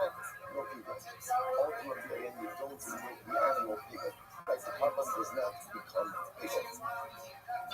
So you know, it says now what's the logic behind that? It sounds like the logic behind it is because the penis is not considered to be part of the mother. Right? So it's just unempty. So because it's unempty, therefore halacha l'maisa, Shabbos Pigel, ultimately by the penis, does not undermine the mother. It's not done like that. So I'm only against that. We laugh at it, say, in the place. Look, you go. So what's this place? Person is doing the weekend. Like, remember again, for birth offerings, for birth kabbalos, we go to regular shkita. We do this process called the ritual, which actually we're going to do, which is essentially the point puts his thumb out and inserts it into the back of the neck of the bird, and essentially flicks off his head. We're going to talk about that process in that session. So let's say someone is going to get rid of a bird, and he has in mind that if the bird has any eggs inside of it, ultimately he's going to eat it outside the permitted time. So that's how the hump looking at. This does not make the covenant. So also, I want to point out that this isn't an illustration of the previous principle. The previous principle says that if you have an erroneous mindset regarding an insignificant part of the animal, that does not make the carbon pagan. What the Gemara is highlighting over here is that fetus or eggs inside of the carbonic mother ultimately again are not considered to be part of the carbonic mother. Therefore, if you have an erroneous mindset regarding these items, you do not need the carbon pagan. One of the questions debates into it. In Chayavila, the Shapiro, and also similar levels and something would apply, let's say, about milk. Milk of an animal, right? Let's say, again, a person had, like, the coin had a Shabbos Pigel about the milk. I mean, a Jew, the milk inside of the animal, ultimately, again, on Tuesday, or same case of the eggs, right? The eggs of the turkey. One is not higher because of Pigel. No, so okay, kind of double stuff. So now this Mishnah is chock full of information for us. Now let's kind of also, this statement of Rabbi is very important because this statement is going to be what the rest of the pieces are. So Rabbi said, Pigo Zeva, Mispagel HaShamil, Mishamil, no Mispagel HaZeva. Okay, what's the year of this? So Rabbi says like this. If you have in mind, I'm not Shabbos Pigel, so also this is the classic case. I'm shifting the part of my son. And I have in mind that I'm going to eat the sacrificial meat on Tuesday. What do you call that? Which is pickle. When I have my Shabbos pickle about the amount of leaves that cover, then that renders the entire type of pickle, including the fetus. So if the mother is pregnant, then again, once I had my Shabbos people about the Charbon, even the fetus becomes bigger. On the other hand, the Shalil brings Pagazah. If I have in mind that I'm going to eat the fetus on Tuesday, that does not make the rest of the Charbon bigger. There was some really stories there. But I'll just say it like this. And I'll just illustrate a couple of other difference. If you make a primary part of the Charbon bigger, then the whole Charbon becomes bigger. If you make a non-primary part bigger, then ultimately the Charbon does not become bigger. So if you have in mind to eat sacrificial meat on Tuesday, that makes the Charbon bigger, therefore even the fetus becomes bigger. If you have in mind to eat the fetus on Tuesday, then that does not have any effect on the Charbon, because the fetus is a non-primary part of the Charbon itself, or not part of the Charbon itself. So other examples of this, like Rida Ba'alon is Pagla Nolah. In Nolah, it is Pagla Allah. So let's say something about an animal. Now let's say, what's the Allah? The Allah is this city in the neck. And how do you eat by birds? It's not edible. You don't want to be eaten by animals. It eats edible. So the Gemara says, Rida Ba'alon, I'm sorry, it's the opposite. Just the opposite. By birds, it's edible. By animals, it's not edible. So We all agree if you have a Shabbos people, that by the Allah of the bird, even subjects like the Torah being divine and everything else, if they were truthfully being honest, they would have to agree that no one really knows for sure, but this is the tradition we live by. And make sure that anyone who tells you anything differently, no matter their religious background or philosophical background or scientific background, if they don't say that no one really knows for sure, and they say that somebody does know for sure, then you should not believe them, because no one really knows anything. If you have in mind, ultimately again, let's say you check for the path, that's why you're smoking. You have in mind, ultimately you check the path, that the sacrificial pieces are going to be consumed as per outside of the prescribed time. That goes ahead and meet the entire Charbon table. It's important, but it comes from the nice side again. You had in mind that. Outside of the prescribed time, that does not go ahead and validate the sacrificial parts. Now, that last phase is going to require a little bit more explanation, which we're going to go into. So let's literally say that. So it's like, so this is Rabbi's sheet, right? Rabbi's sheet is essentially, if you have enough Shabbos people about what we call a primary or dominant or main part of the Charbon, that makes everything, even the secondary parts or the significant parts, about a secondary or insignificant part of the Charbon that does not render the rest of the time. So let me say, let's bring this up to this. The shopping, Isha, people about Felix part of this Rafasa, well, that's something like good. So what's the one point that? Remember, when we talk about porridge, so this takes us back a little bit to our porridge days. What are examples of porridge? So two examples, right? How the Babylon is already at Seaport, which is, if you remember, again, it's an engine constant, and the constant that you always need. And a lot of problems started to do something which had it been done intentionally repeatedly in porridge, like how the engine at Seaport. Also, put the years of the rabbis and put them in chronological order. And if they have a nickname, you can put it, but then in parentheses, put or it doesn't have to be in parentheses, but put like in quotation marks their nickname. So ultimately, again, such a much Shabbat is insignificant. Versus my God, my love, Hakisha, they were in the starting part. Isn't that because Allah from nice again to have a Shabbat that need not about the sacrificial parts? But had you had a Shabbat speaking about the sacrificial parts, that would indeed render the entire part of the world. Understand it? It says, no, Hakisha, they this body. So let's say what it means. What it means is like this, it's passive.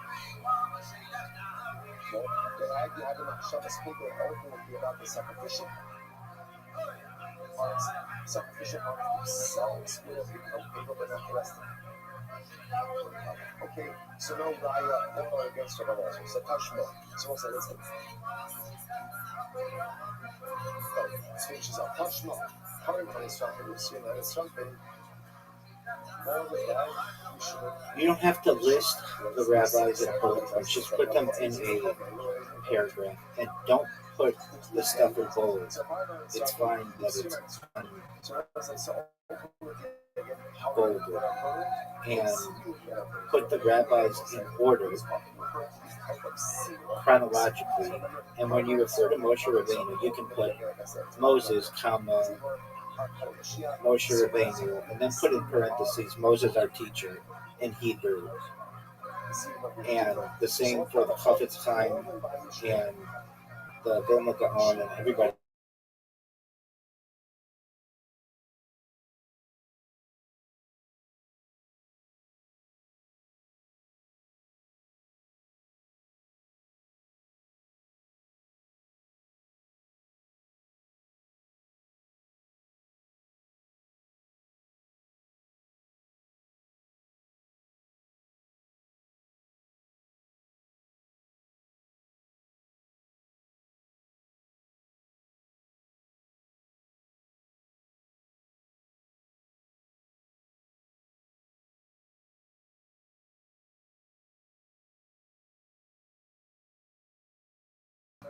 Someone example to you, but it's really serious kavanos. Like for example, Rabbi, Azad, or the Soya, who would be originally have represents one, but are not checked with their kavanos. So that's in those cases, ultimately, the halacha is they touch and check the carbon, ultimately, again, they will end up halacha. Before you do that, what's the name refer to?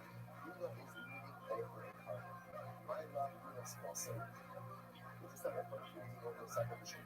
Ushmani of the Pastori, the Pastor of Shama. And this I would assume that once a carbon is ultimately again validated, and halacha myself with hashma, should also be subject to validation through a Rabbi's mindset, which the Lord says, no, not necessarily, no, you must be moving. If you bring ultimately again, the sacrificial parts. I said, if you're going to heart and you become a seeker, we want to know in the head of grace and worship. And so ultimately, every karma is subject to the law. Ultimately, again, in prayer is good chart. Other than salvation. So you know, it says, I should have also thought the Isha will be less possible. And this I could have played, but ultimately, again, there's part of the access talk that we need to go over. We need to go over. So now there's a ratio, you need to see the best. The profile places talking about sacrificial parts. Such one of those is talking about meat. Most of Rabbi, supposed to be Rabbi, talking about capture. They even share the following things. Those are the following items. The following items. This commercial items. The following items do not become people and cannot make something else. It wasn't ever again. Now I understand what that expression is. Don't be. What does it mean? You can't make something. You can't make something bigger. But if you have an erroneous mindset about these items, it doesn't. Yeah. That's not the problem with all these items. Seven, Shavashim plus the hair, the wool, on the head of a sheep. The sand, Shavazakut Yashim, or the beard of a goat. Right?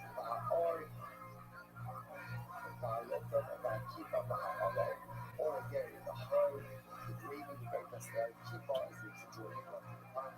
Although we have never seen my love is for a bird with that. At some of us bones, even seems 9 bones, Akani, Books, a shallow, the Buddhist,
Parentheses, what any names maybe a common person might not know, like the Vilna Gaon, put genius of Vilna or whatever.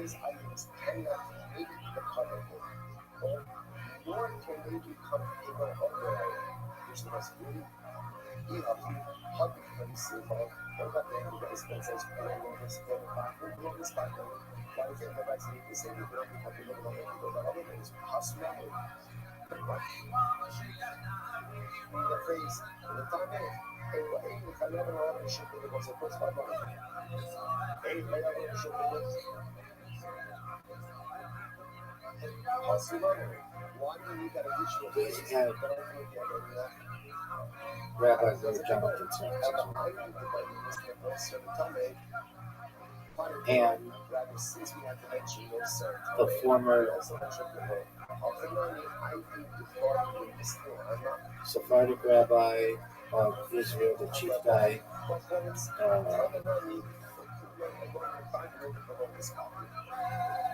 Yitzhak Yosef, and Rabbi Lau, L-A-U, Ashkenazi chief.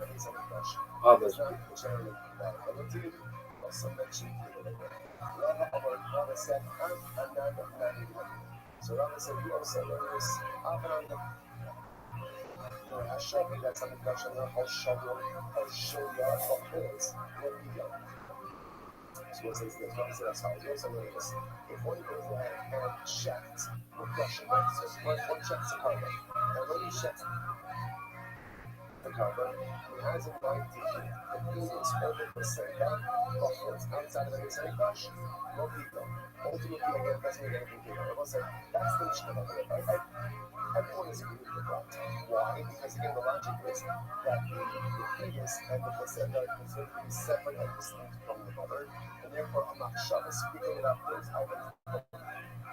Have a concluding paragraph that says that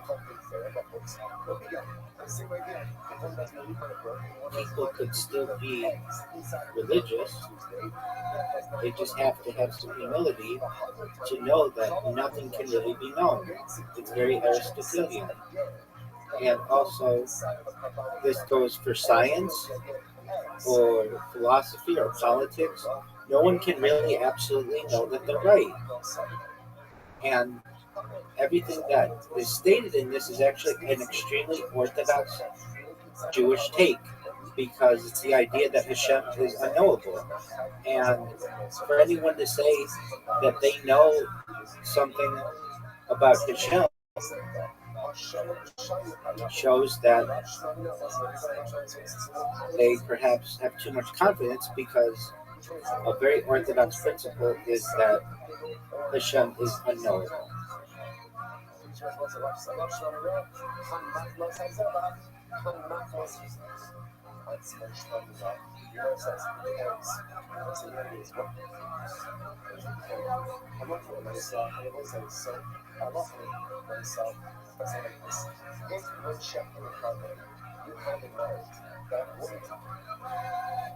And say at the bottom that all of these takes are extremely accurate and consistent within the modern Orthodox world and the centrist Orthodox world and the Litvish world and the Hasidic world and the Orthodox world from all standpoints. And if all of the sages were being honest, they would recognize that no one can really know anything. And also change the title. Instead of saying that they all would be agnostic, say that it would be perhaps they would all be agnostic. And if you were really to ask all of the religious leaders, and really anyone who's religious, if they really were to answer honestly, and you could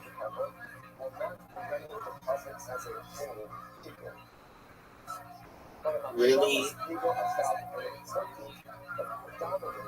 delve into their spirit or their soul or their consciousness, they would recognize that no one can really know anything. And that goes for all religions and all scientific ideas and everything.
I will say good morning. Good morning.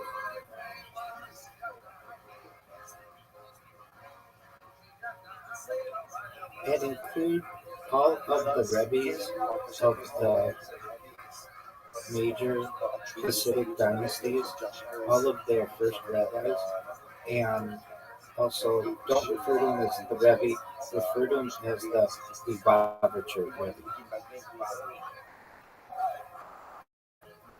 My sponsors for this, all of my sponsors from this morning shield. And so sponsors for one of the ladies, about a push.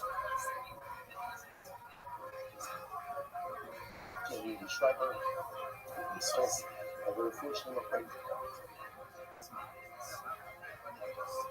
die eure Frau dann mögen.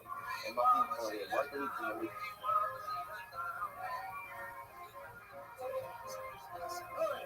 Das war die letzte Moshe Shua. Then because die Liga, das Website is on top da ist in der Home Sponsors.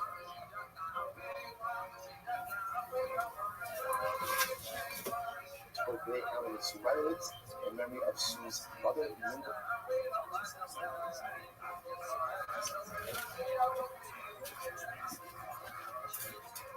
Classic storm of houses,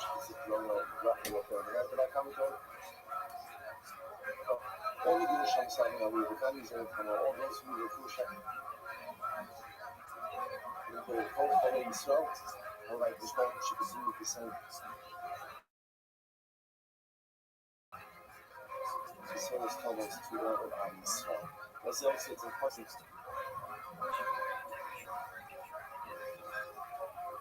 recognize stuff like that seems to be very happy here.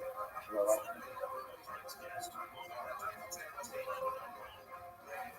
when we come to the secular year, years lose our little bit much. Sure exactly what to do. On one hand, I guess I'm not pushing anyone see it over. You know, but at the same time, again, obviously, it would be ridiculous to think we live in this world, right? I would venture to say, you know, once I was getting a check, you know, in accordance with what it is, you know, and again, in general, comes down to we're living with the second date. So it is a beautiful idea in general to look down and concern about this concept that there's a power to the secular New Year. Why? Because in general, whenever in this world you find a clock that's conscious, you find a clock of renewal, you should always ride that wave. And the truth is, when New Year comes, there is a feeling of newness. There is a feeling, no, right? We see people always making their New Year's resolutions. Right? People always trying to tap into this idea that a New Year, like in Shine I don't shine on the nose. It's a New Year, and the New Year comes, it tells me that whatever it was, right? The Hava 2025 was 2025, and that 2026 represents. It's really a whole parsha, a whole year, a whole chapter that is not yet been written. So even though it might not be the primary Muslim of time that we follow as Jews, and even though yes, for us obviously it's not that Rosh Hashanah. Right? Rosh Hashanah is Tishrei.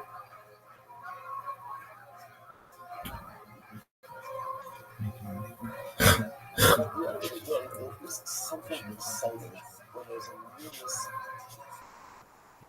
in the world, and it behooves us to tap into it. It behooves us to try to figure out what in our own lives we want to do. What in our own lives we want to do mechanics. What in our own lives we want to do. Oh, that would have been so funny. Oh my goodness gracious. I love this. Jesse looks like a legend. Joel, absolutely. That's me. That's right, man in the cat suit. Is that Jeremiah in the front? It's great, man. Oh, it's beautiful. Number one thing I've noticed is the years and he's not Right. Well, he's wearing a luchador mask. So lights are on the wheel, right? The lights on the wheel. And like, Right. like, I got it. Absolutely. what happened, Bill? I don't know. You know, like they're sticking like Groundhog Day. It's true. William, Michael Laird, David Lucas. I absolutely love it, right? Jay, how you doing? How you holding up during all this, man? I can stand to get out. Yeah. What are you coming one of these times? Come in one of these Mondays. Grab some pizza and chill in studio with us. Yeah, no, it sounds like a great idea. Let's do it. We'll have him and David Lucas in studio next Monday. We'll start rotating people back into studios slowly but surely. We're so grateful to Letterbox Studios, Great Gino, everybody here, Anthony Gage for all their help continuously every week. Unbelievable. Buy a candle at damngoodco.com. Buy a poster, RyanJabel.com. Buy the new Kill Tony shirt, RyanJabel.com. Buy an old poster, a road poster, anything, get a frame. All these things look amazing. Look, I also my own house here in Los Angeles. Tony, or yeah, that's how you know it's from my place. The sweet smell of booty holes and dildos, because I am so gay. Such a gay man. So much stuff up my butt right now. I feel like I may have forgotten something up there. Was it me, or is there a gerbil in my butt? Oh, there it is. There's the sweet, sweet sounds of a gerbil. Ryan J, did you get to see Thea Tyson's drawing of the band at all today? Yeah, I'm gonna work on Joel's nose. Is it? But it is definitely more like an screen. Is bad art as funny to you as it is for us, or is it like a comedian watching bad comedy and you get grossed out?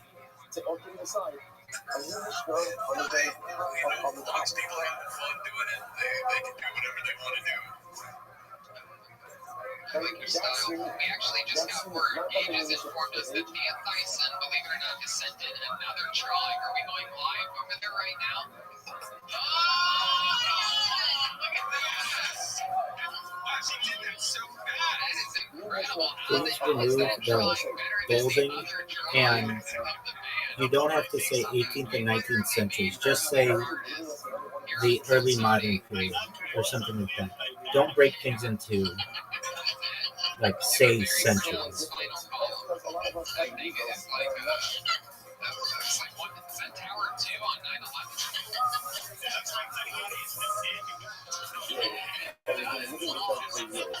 Oh, there it is. Absolutely. I already have my new background. This is my new background. Yeah, absolutely. So this has been another episode of Kill Tony. Fun stuff happening. We're still doing it. Vito's Pizza. No doubt about it. If you're getting pizza in the Los Angeles area, that's the only way to go. MyBookie.ag, they double your first deposit. Use the promo code KillTony to spin you when you get paid. And ExpressVPN. I mean, seriously, this thing is a fucking game changer. If you go to Netflix, watch The Last Dance when it comes out by switching to a global location. You can do anything. German porn? Hey, I'm in Germany now. You want to watch anime? Go to Japan.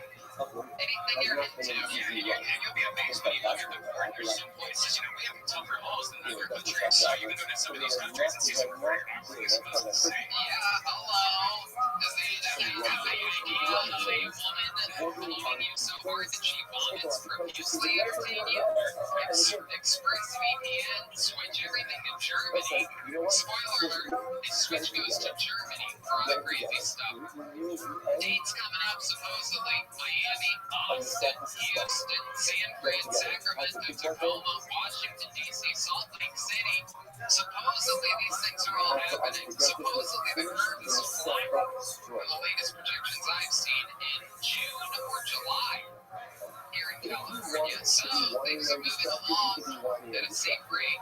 Let's just keep it moving here. The great leader of the band, Jeremiah Watkins, joined us here tonight. He's Jeremiah Watkins, you have a new episode of Jeremiah Wonders out. With Chappelle lazy this week. With Chappelle.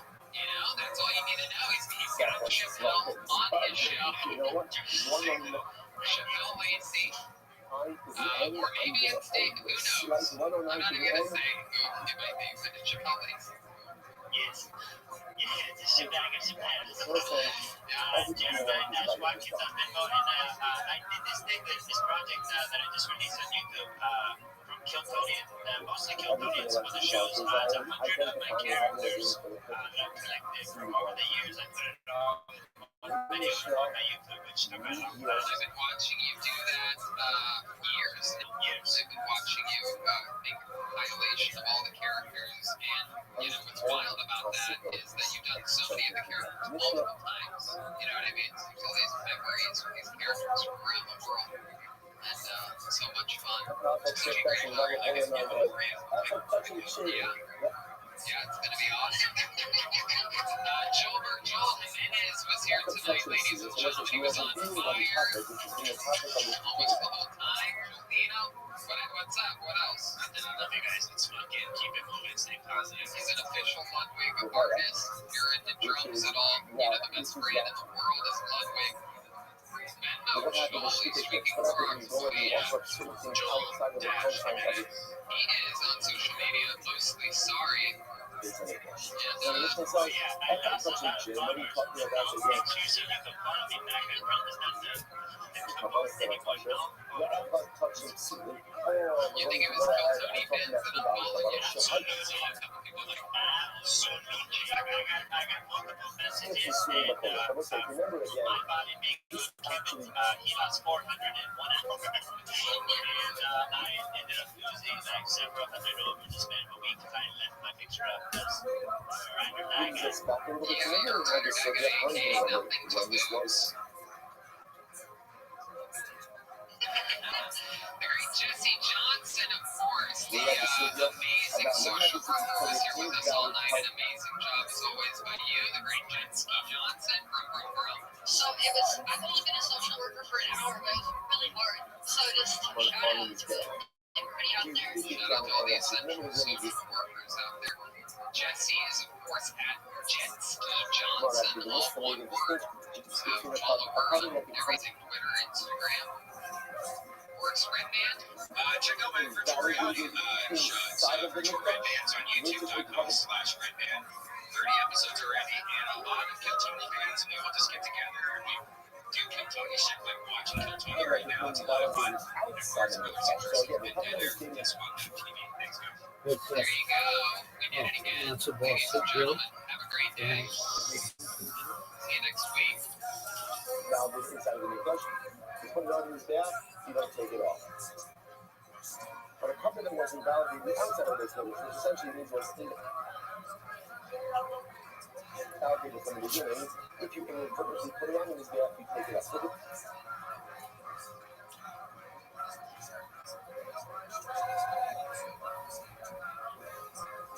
Here's the same. After touching chairs, we're talking about couples which are touched. Not about touching psulim. We're talking about the cover that was a shahaya psulim b'chol. But the psulim, being that Hey, this is Rabbi coming live from Bitterbox Studios for a brand new episode of Kiltony. Here's Tony Hitchcock. Hey, right here, everybody. Exciting stuff. Glad to be back. We're live streaming around the world using our friends over at YouTube. And exciting to be here, Red Man. How are you? Great, how are you? I'm great. Good to see you once a week. That every night stuff was getting pretty bad. Yeah. I said I have a sleep schedule this week. I'm not waking up at 6 a.m. 6 a.m. Yeah. How many mornings have you woken up at 6 a.m.? Wow. It sucks. It's incredible. Why does it suck? Because it's like nothing's open times 2. Like nothing's open already. Have you ever thought about buying yourself a nice espresso machine? I have a drink. I do. So what do you need open? But ultimately, again, this is validation that inside of the mikdash. Because even such a father, although ideally you're not a put that on your mikdash, if you should on your mikdash, you're not mikdash. Only a type of this is this tiny level of what we call kashrus. If you offer it,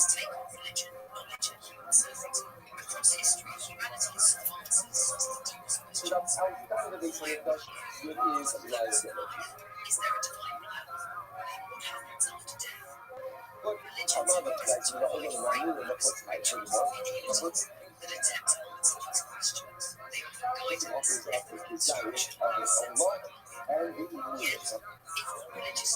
Also, not remember again, and always the covenant for the continues there. We refers to the specific sacrificial parts. So that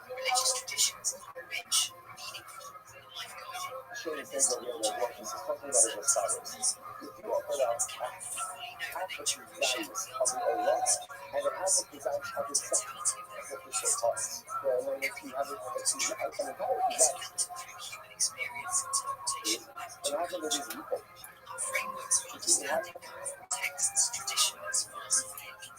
Half obviously is the sacrificial part, and you offer that up outside of the sacrifice, you have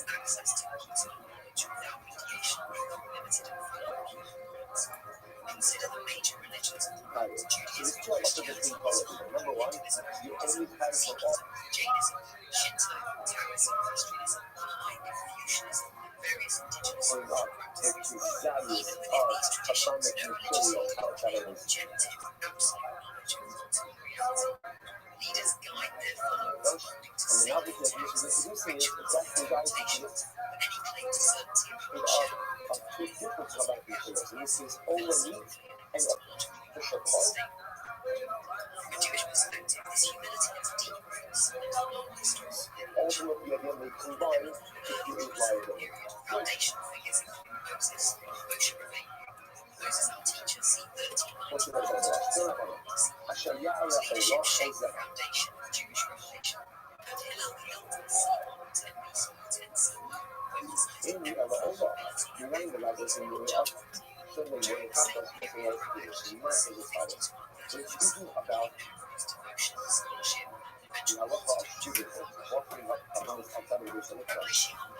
It's interesting to note how the passage is phrased. Like the Torah says, وَعَلَيْهِ وَمَا إِشْ إِبْلِيسِ started like that, I should love it. In the early modern period, notable figures include Rabbi Yosef, Asher Ya'ala Allah Uzama. So it's interesting. Joseph, codified Jewish law in the Shulchan Aruch. Rabbi Eliezer. And then the next passage is, "Now, Pesach or Avoid Lo Yudila."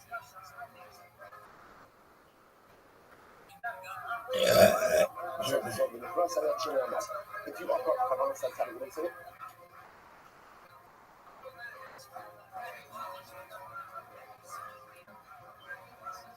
Include the Achronim, the Rishonim, all those guys, the sages, call them Chazal, call them all the rabbis of the Talmud, all of the Kabbalists, all modern rabbis, even your rabbi in your local shul.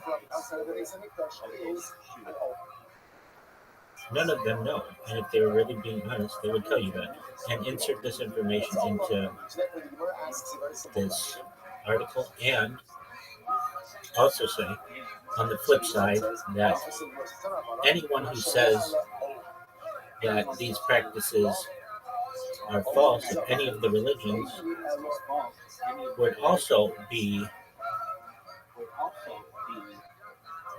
untruthful, because they can't know that either. No one can know anything. So both the religious and the non-religious or completely secular don't use the word atheist. Don't use that. But everybody on both sides of the aisle, whether for religion or against religion, has to agree that no one knows.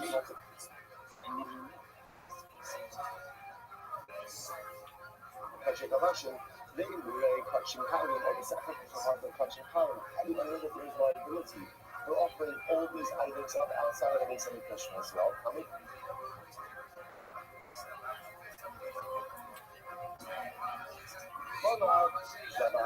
Therefore, the concept says Zebach. Zebach, and we said ultimately, or Zebach, I should say, Zebach. Zebach is a word that means carbon. Carbon, and therefore again it comes to include all of these other sacrificial items as well. Minayin Rabos, Esak. Minayin Rabos HaKometz, Mahalavona, Vachot. Okay, so now we transition into non-tip. Not called carbonic items. Really, things like what we have, like Suruka, like blood. Associated with those. How do I know to include comments? Which I want to remember again. Is the brief thing that I'm about becoming Lugona, present.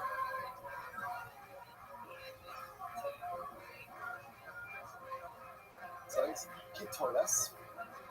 The Kitolas. Actually, that should put that up. Let's go back there. Kitolas. Like Minchas Kohanim. So the Mincha are Kohanim. Or Minchas Kohen Mashiach. So let's remember again. This is the specific Mincha that's brought by the Kohen Gadol every single day.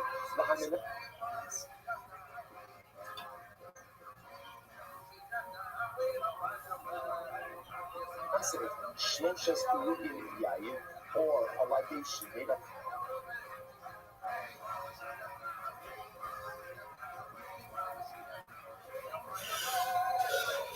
of Lugin Yayin, or Shloshes Lugin Yayin, or the Lugin of water. That's for reason for mine. That sounds so different. This, how do I know that again if you bring any of these items outside of the this kind of flesh that you are liable as well? Kamlomar, well, Pesach or Moed Lo Yediyah. The Pasuk says,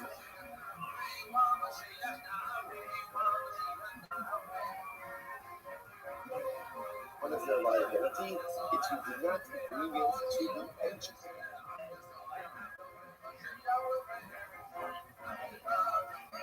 Translate of or avoid. Meaning what? Culture. Above Pesach or avoid Hayabin Allah Prophets. Anything that is supposed to be brought to Pesach or avoid.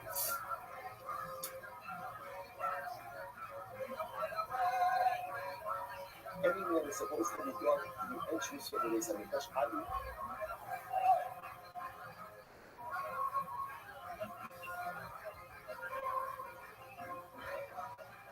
Everything that's supposed to be brought to the days of the Mikdash, and you do it outside.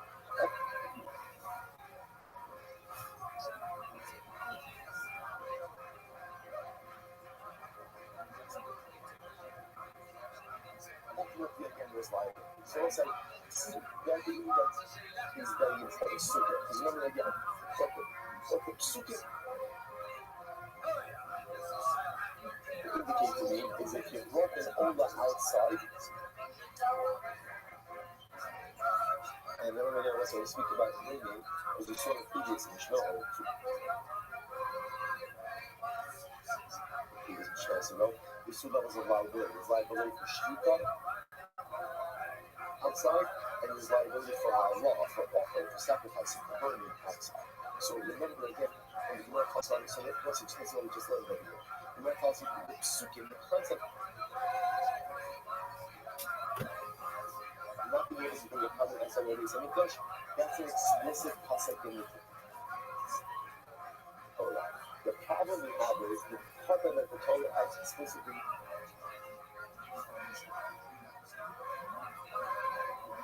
mentions is Ola. So I know I can't bring it all outside of the Mikdash. How do I know that I can't make other cover sex on any city? There's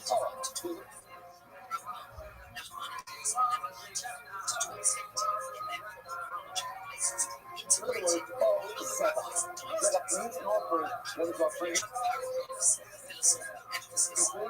Offering is anything else under the umbrella of kavanas. But what about the other items that are touching?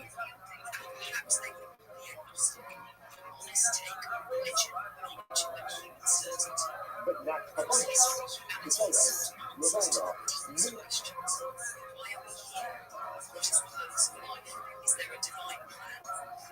all these things, that comes in our Pesach or more than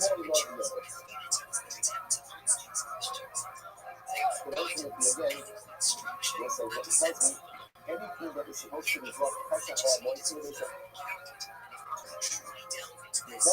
and you didn't bring it inside, but you brought it outside, so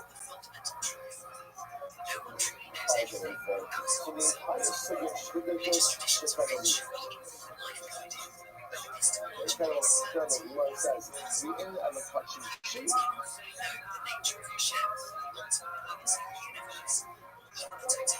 So I don't know if I know this is a class to cover now that I know specifically, I love ultimately again that this indulgence that is likely it is to hustle cover. So that's very interesting. To go, for example, how long that I would say that cover. So say for example, let's say I have a cover, so it's just inside the basic discussion. How long is left overnight. Is left overnight. Well, that's a disqualification. I don't know that even if I burn that cover outside of the base of the set, there's still liability. Or Yotze. Yotze means a cover that was taken outside of its committed boundaries. Or the Hapameh. They are talking about the game coming. And again, the game coming is not taken. Because of the you burn it outside, it was or Jewish stuff with it. You know what the three come out. Or Kibble. How do I know this? Even a cover that you have the intention, when it gets to do that over, the intention.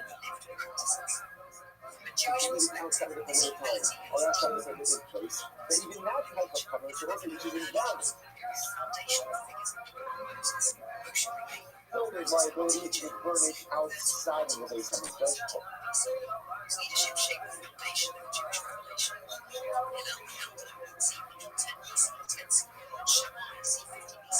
Or we should kidnap to what does that matter again?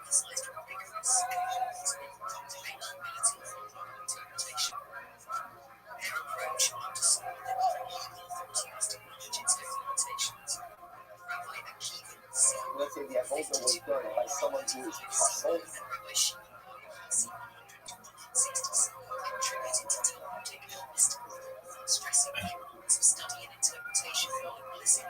The doctor asked Gamo, and they went ahead and they did it.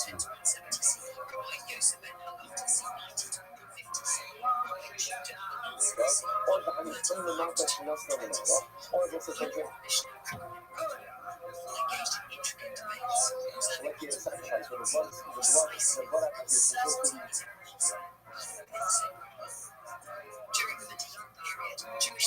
Done below the red line. But it was not above the red line. Or the honey. One of the mothers she knows from the mouth, or it's supposed to be going above the red line, and it's below the red line. Or the honey she knows from the fruit, or the blood application was supposed to be done outside of the kodesh, but instead of it done inside. So I think that's what said on the definition of number 4. What is it done inside but it's done outside? And based on what Rabbi should not function every time. Or for that matter again, the blood application is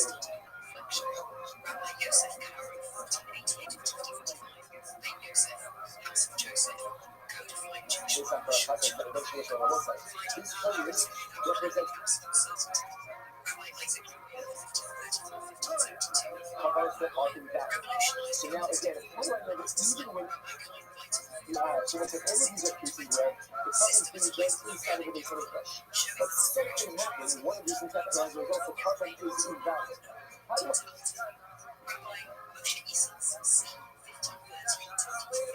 know that there is still a prohibition to burn this carbon outside of the base on the Dutch? How do I know that?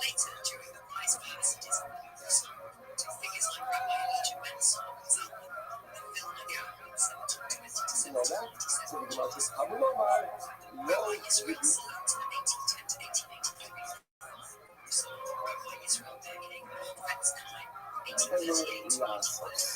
okay, the Pasuk says,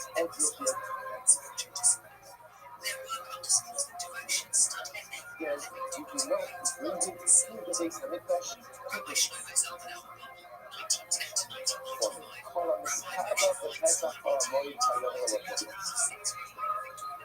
whatever is supposed to be done inside of the and you do it outside, it is liable. So that's this is incredible. So now, this, by the way, is probably one of the most important this is a solid chunk of halacha. So I'm just going to go here and read number one, that the prohibition of Jews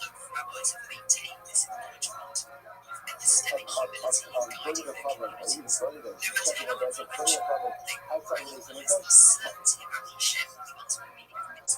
Not only does it not apply to us, it applies to all of us, but it applies to us. It also applies to our local arrangement, even non-animal stuff.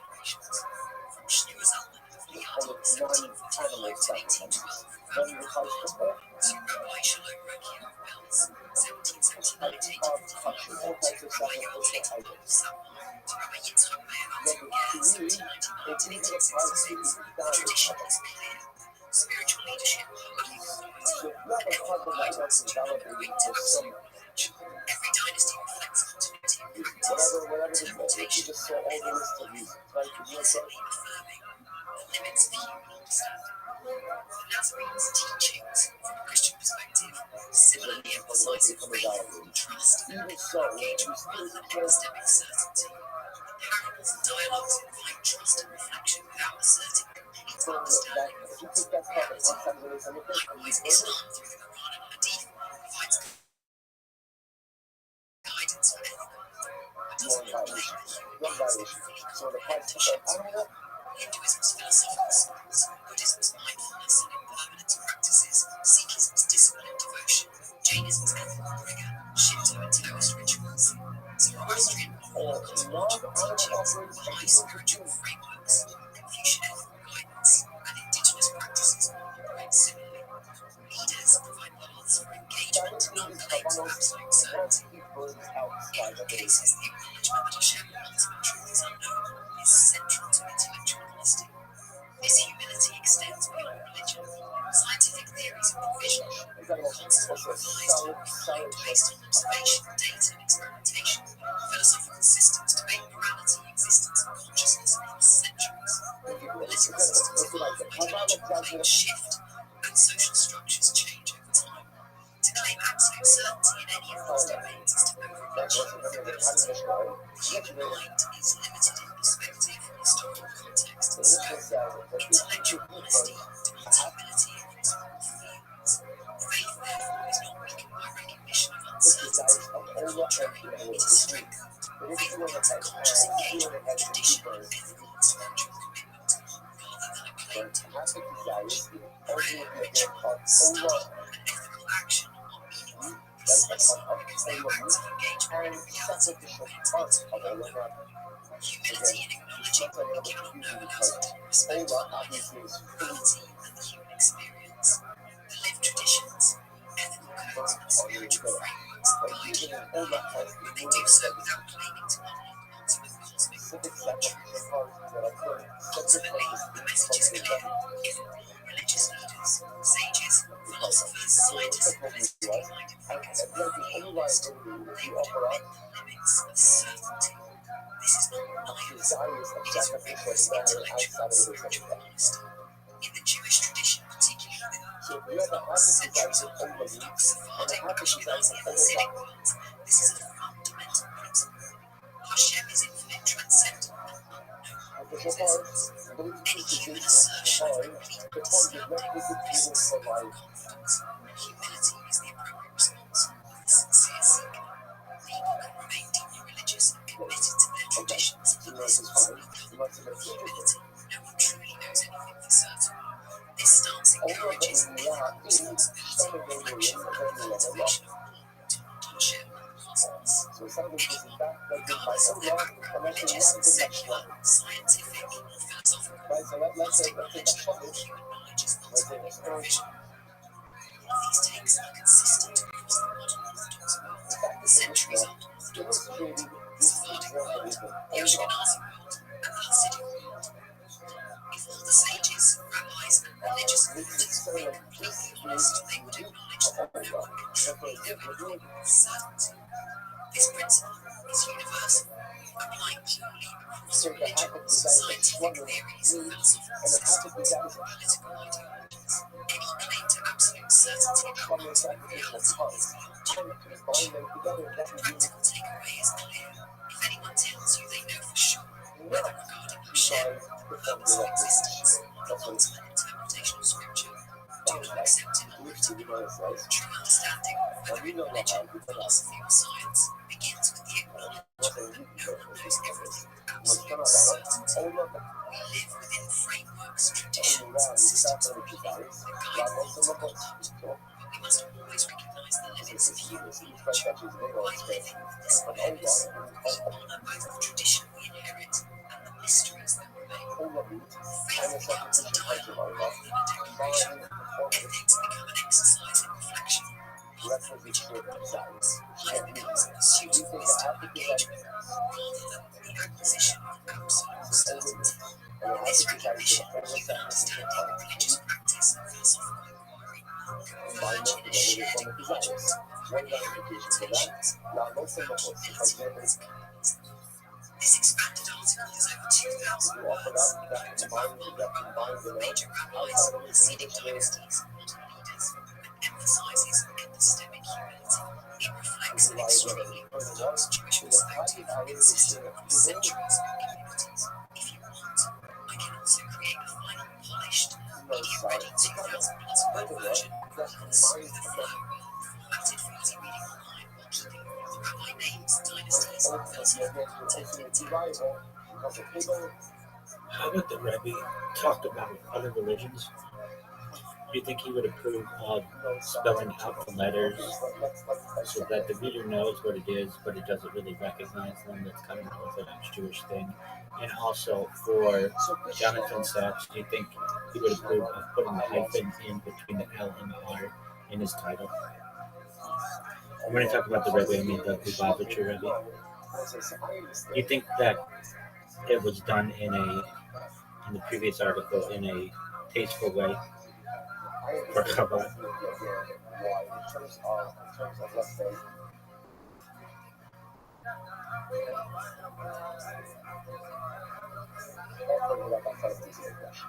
I understand why it happened. Because I was overlooked and happened. Because I was an almost sacrificial heart. Why? Because they all have the same, what's the word? It's the same. They all have the same steps. What?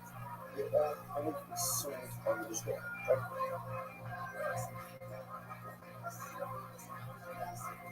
Yeah, it's just like, The truth is pretty no different than all this. like 6 a.m. It's right now 6 a.m. to bars. It's crazy. Well, that's good. It's good. That's healthy for you. Whatever you want to Yes. do. But it's straight. That's great. Finally sleeping like a man your age. That's drinking too. That's great. Yeah. That's essential for you. Absolutely essential. How about you? What kind of food have you been? You know, I've been ordering a lot of this. Yeah. No, it's the best stuff in the world. Yeah. Absolutely. I had Vito's Pizza today from our good friend Charlie here. Absolutely delicious. He made us an incredible baked potato pizza. And I actually had Postmates for lunch. I had delicious Postmates. What was it? Oh, it was tacos today. And the delicious party is not a Fritos. You can only get here in California. The best Mexican food other than Mexico, perhaps. If you're like me, you probably start thinking about what to eat for dinner while you're eating lunch. But I do. I love food. That's why I love using Postmates. But I kind of love them for even more than that right now because I can get food delivered without leaving the house or even opening the door. Given what's going on in the world, they created non-contact delivery. So now when I order from local restaurants, everything gets left right outside my door. Oh, it's great. They have a little mat. That's the tag and then right there. They have Postmates pickup also, which I've been using to order takeout from my favorite local restaurants. And it's affordable. And listen, I'm like, you guys need to be supporting your neighborhood spots right now. I've only been ordering local because it's a great way to support my community. And the place there, the Italian brand, they even had to go Bloody Marys the other day. So I ordered some Bloody Marys and a nice breakfast. And Postmates doesn't just deliver burgers and sushi. I'll tell you this, Laura. They actually make my life easier by picking up everything I need from Walgreens and 7-Eleven and dropping it outside my door. Just download Postmates on iOS or Android, find your favorites, and get anything you want delivered in an hour. And for a limited time, Postmates is giving our listeners $100 of free delivery credit for the first 7 days. $100 to start your deliveries. Download the app and use the code KILLTONY, all one word. That's code KILLTONY for $100 of free delivery credit for your first 7 days when you download the Postmates app. Anything you need, anytime you need it, Postmate it. Yeah. And after you eat all that Postmates, guess what you gotta do? Go There's a toilet paper shortage. Everyone has an ass. Everyone deserves the gift of tushy. Wiping your mouth with dry toilet paper does not remove all the shit. If you got poop on any other part of your body when you wipe it off with dry paper, hell no. Water cleans better than dry paper, my friends. Thankfully, there's now a sleep bidet attachment that clips onto your existing toilet and sprays your butt completely clean with fresh water.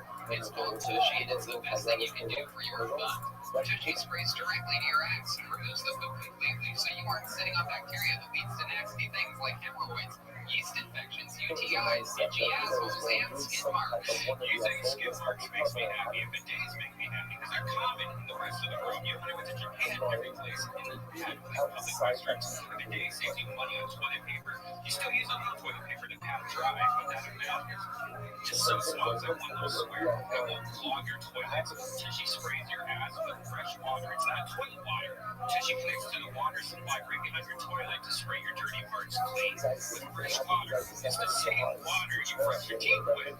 Wet wipes are worse than toilet paper. They're terrible for the environment. They cause anal fissures. You don't want to your anus fissuring. It's only $79, which is insane. That's crazy. It does not need to cost $1 billion to upgrade your bathroom and deserve Instagrammable luxury. Tushy only costs $79 and it changes your life.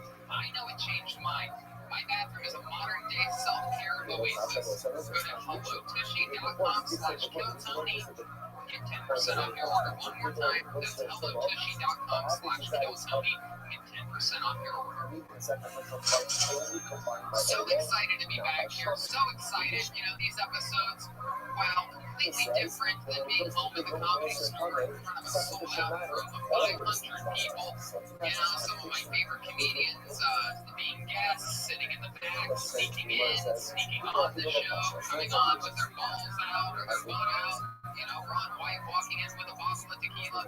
These shows here at Betterbox Studios are a little bit different. These are the survival episodes. We're so grateful for the people over at Betterbox that have opened their doors to us. Of course, I'm talking about the great Gino over at Seaweed, who makes this all possible. He's always in every episode of Kill Tony. He's been a loyal soldier of not just Kill Tony, but stand-up comedy, roast battle, all the coolest shows. He's got the best taste in comedy. He's like the Spike Lee of the New York Knicks, but for the Comedy Store, and they're amazing comedians. And that's why we support him as well. If you're into candles, I know I am. I lit one last night. I had fucking romantic last night. I had a bottle of wine, lit a candle, watched The Last Dance. It doesn't take much to keep me happy. Just my iPad, my laptop, my phone, my projector, my PlayStation 5, all the as long as I have all those things going at once, I'm completely entertained. Who says I'm ADD? All it takes are those things. Anyway, go buy a candle right now at damngoodco.com. That's Damn Good Candle Company. You get the website damngoodco.com. And tag the picture of your candle when you get it. Tag the Kill Tony Instagram account, and they will repost it on the stories over there on the Kill Tony Instagram. We got live dates coming up, supposedly. Perhaps this is true. If things get back running again, some cities are opening up.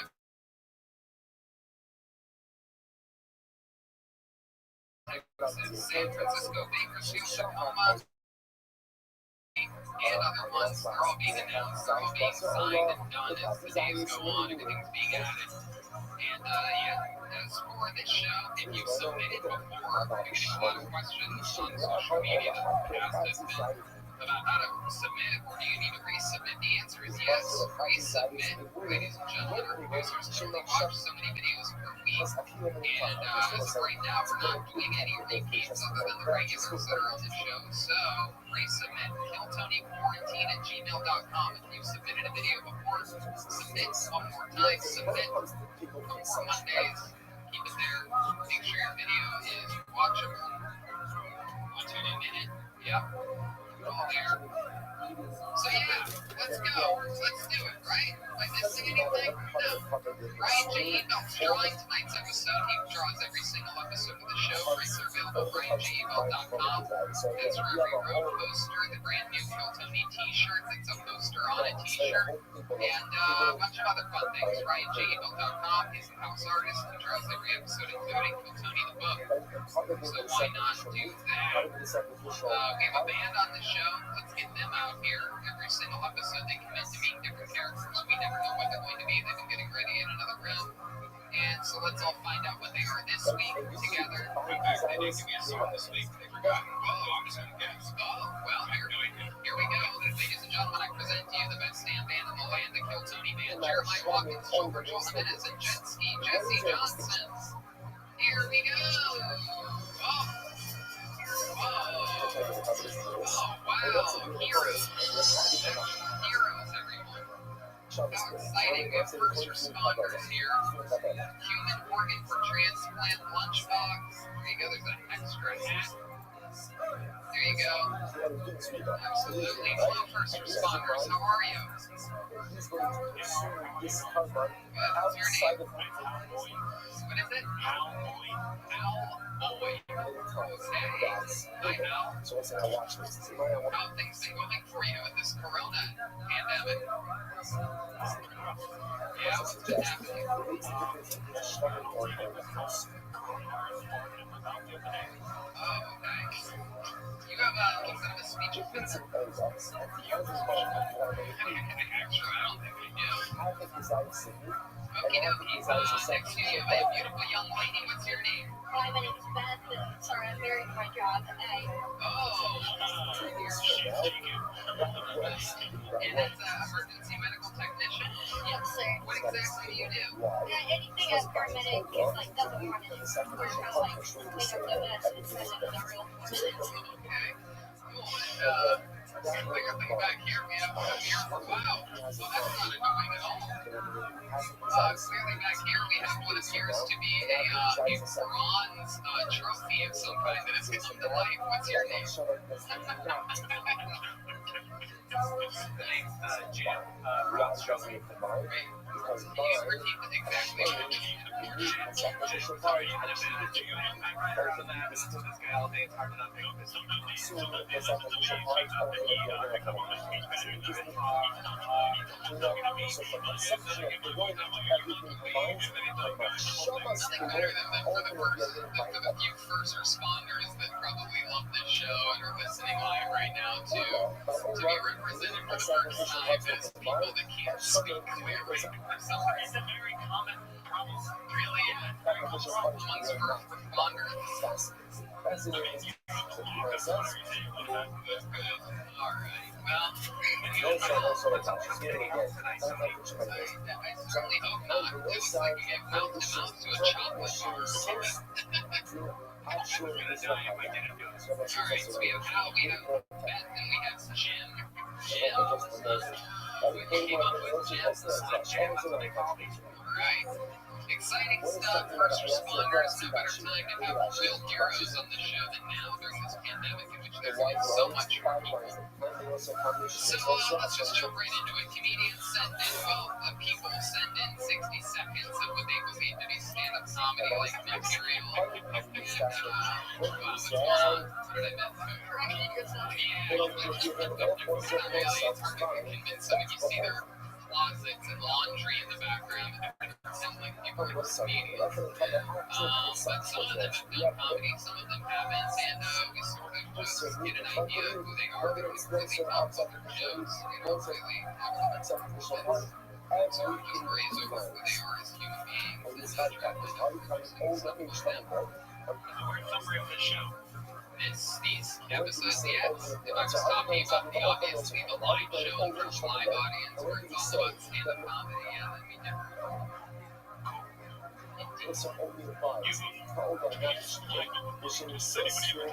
Thank you, Al. We keep it tight here. Has anybody ever told you that?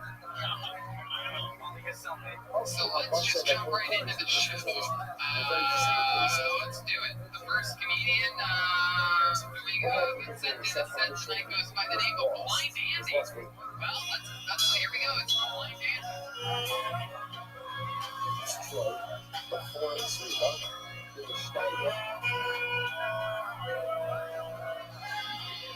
Here's Blind Andy.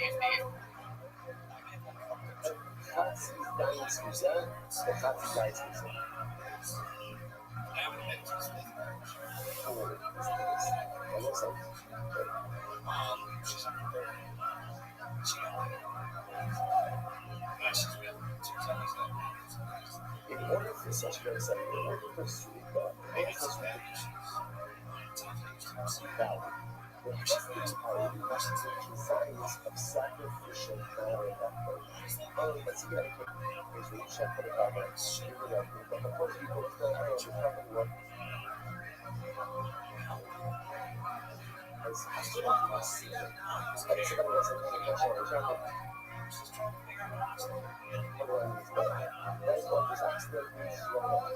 Well, there you go, Blind Andy. There we go. Oh, that girl is on fire. That's because you guys are one of our hell hunters. That's so sweet. Hi, Blind Andy. We can't quite hear Blind Andy. Maybe deaf and blind. Hi, Andy. How are you? Good. Thanks for sending in your set. Is that stuff all true when you said about your own mother? There you guys get along well with each other. That's kind of broken. Yeah. Has anybody ever told you that your voice sounds like Jimmy Buffett's margarita? Wow, Al shooting three-point range to get the show started. Really establishing contact with the guests. I'm a first responder. necessary in order for that to be I am sensing Tony's stress levels rising. Very good, guys. Get it all out of your system. You have any more? got a call from somebody suffering from delusions of grandeur. Officially, the sacrificial arts will combine because they don't make the same There's my thing mother stepping in, with great joy, if with they're refreshment, schmucking. stepping in. Blind Andy, I don't know if you know this, but your thermostat is set to 77 degrees. So that's $4 for you. That is a hot room you're staying in. Okay, quite fascinating. Let's go back to the money of Where the are show. you located right now? And these are things that are signing the show. All right, Shabbat South Carolina. Where have you lived before that? behind his eyes also. So it says this. It's actually really Why'd you do that? My wife's brought us out here, so fascinating. where the money is, right? So ultimately, every man says, so What does your wife do for work? he's a show. What's that way? So this is from Knuckles. Okay, how about you? What do you do for work? I can't see. How blind are you? Your name is Blind Andy. Let's talk about how blind you are. Just like a rapper name or I saw that already. It's not going to fix very stuff exciting. that the government's in that. Wow. So, like, what is it? What does it stop you from doing? Can you drive? Listen, Oh no, I haven't driven. it's not a show, but the show says, fuck, you should have heard. There's any company has, so they also, this is what we have. Home runs only here today. I checked the carpet, right? And now so, It's like starting. what happened to the carpet? It got totally destroyed. I was wondering if you're So, Kazai's boss, alright, Blind Andy. Interesting stuff. Have you ever done stand-up comedy before? No, on the always base. wanted to. What Just Kazai's Kayla? raised a family, kind of stopped it to Oh, someone Kazai's wanted to Kayla. pursue it. Oh, Kazai's Kayla. Okay, what's your name like? It's Wow, poor kids. You can see the pussy in them. So 60, the show says like this. So Wow. Youngest is 16. So it says, as long as there is a desire of Sorry, have you been blind your whole life, or is this something that came later? I was diagnosed when I was 7. I had something called retinitis pigmentosa. They told me that by the time I was 21, I'd be completely blind, but I'm still not. So you can go ahead and do this with Is your wife ugly? no, She's beautiful. How do you know that? we got 4 kids. just so you know, it could be a design of sacrificial meat. You can ejaculate, but you're blind. So how do you know you're not just finishing inside of like a tube? So essentially, Something as long as you have a design of sacrificial meat, you say, It's just Zionist busser. And I'm going to say, no, what? I love it. How old's your oldest kid again? I'm going to do the first part. How old are you? Well, that's a Zionist busser. I'm 47. 47. Damn, started early, huh? That's a Zionist busser. But when you only have a half a Zionist And busser, I'm kind of want to do the club thing, but Yeah. half a Zionist busser. Of course, indeed. What do they up to? What are there any? Do you have any special? Your kids have any special skills or talents or anything like that? I got one that's serving. Serving at like a restaurant? Oh, that's one of them. The other one's actually in the Air Force. Oh, I love that. He's in the Air Force. What does he do in the Air Force? He calibrates controls. Awesome. So So cool. I love that. Has he served overseas or anything like that? No, he's in New Mexico. So he's pretty fortunate that way. Heck yeah. The only ride of America to New Mexico. So fun. I'm telling you, it's right. Hell yeah. How about you? Do you have any special skills or talents? Can you like pop your eyeballs out and show them or something like that? No, no glass eyes, sorry. You don't have the foggy eyes that you usually see in like somebody that can't see the next point. You're lucky you always have time anyways. I can see like 10 feet. After that, it's all over. Kizai se prepara para ter a religião, se prepara os ritual. E o João says it's either Kizai se vessel or Kizai se faith. I would have walked through the wall on the ass and raised that guy. Now, what happens if I only have half the Kizai se Just happened. I need to go fix it. vessel and then half the Kizai se faith? What's the name of the city in South Carolina that you're in? We live in Is an example Is that how far is that from a major city? really far. The biggest city near So us what is about Green. only have a half a Kizai se meat and half a Kizai se faith?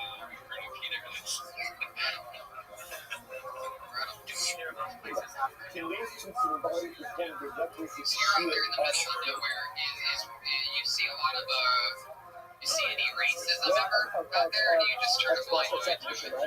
and the answer woman No, but seriously, are people racist out there in the middle of nowhere in South Carolina? oh We're in the south. There's got to be some somewhere out here. What's the most racist thing you've ever by seen all up they can or not seen? why can they Like get heard of? why can they get my matter why can this my matter why because by all up Yeah, just the typical things. I mean, all parts of the carbon has the same You don't see color. right the same what is it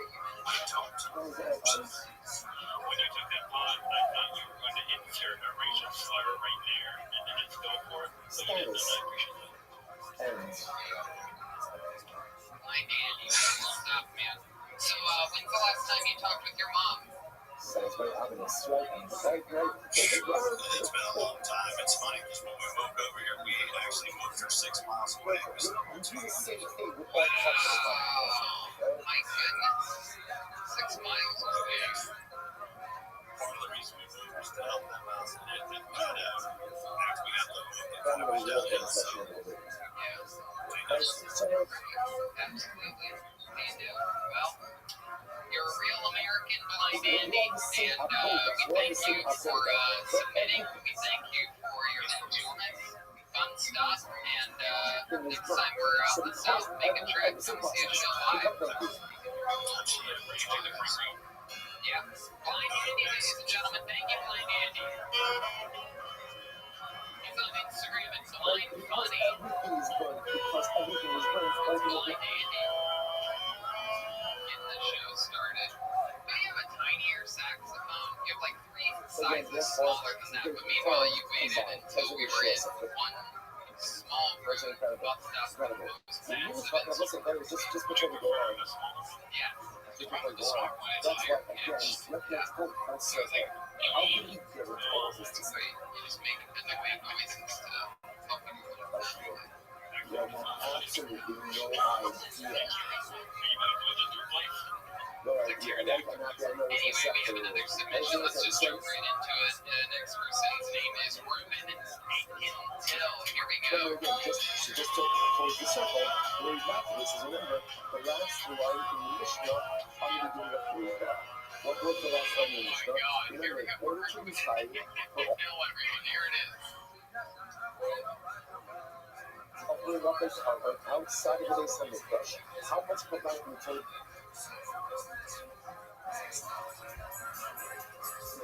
How much provide do you need? A kizayis. What did Mishnah say? If by Ola, a half a kizayis of meat and a half a kizayis of work for sacrificial parts will combine.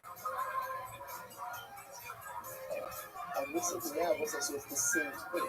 We see this thing. So by Ola, because the entirety of the carbon is treated with the same price. I mean, it's all burnt on this chaos. Therefore, the different parts can combine.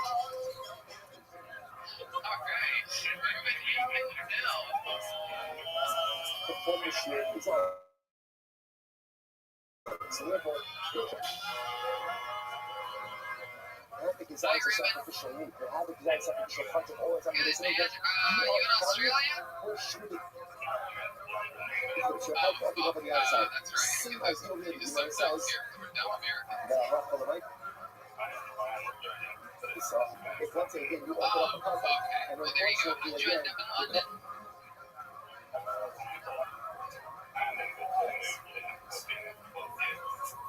I think it was inadvertently destroyed. If you have, so England you moved to Australia and then came back. says, as long as you have evil, happy desires of evil, happy desires of Caleb. Australian. That's what. Okay. So in England, I guess if you have a parent that's from Australia, you say you're half But if Australian. you have desires of evil, desires of good, you are good to go. Okay. What about if you have a half desires of evil, I happy love it. desires I of love it. And you deliver food for a living in England? There's no kebab, except in one case, and oh Lord, On your bicycle. within two kebab. Oh, So very by cool. oh Red Lord, bands if into you have electric bikes this right kind of now. power over the truck left over, Yeah. and half the desires of evil. And half the desires of Caleb, which means half the desires of evil, half the desires of sacrifice. Equipment piece, and you They enter come into from a life from the rest of the ship, desires they will allow the Zuka to occur. The same come up, and that's why he dropped out of it. Now, the desires of the new fall, feeling full of pain, just like this one. So, by new fall, So what are you going to do with this electric bike? all of the new fall is attacked, you can't use Zuka. You must walk. Please from my ability. What do you mean with the whole new fall is attacked, you can't use Zuka?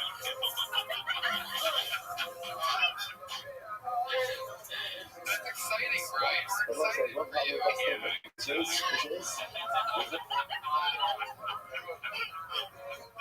We actually saw video of you rollerblading the other day. You posted on your Instagram. is a blood, it's a blood. You tell by their video marks and how it was So, filming an so album the monitor. animal Jeremiah. is a new fall. Was that really? Yeah, that was me. It actually popped up on my Facebook feed like every week. That was 20 years ago. How long ago? 20 years ago.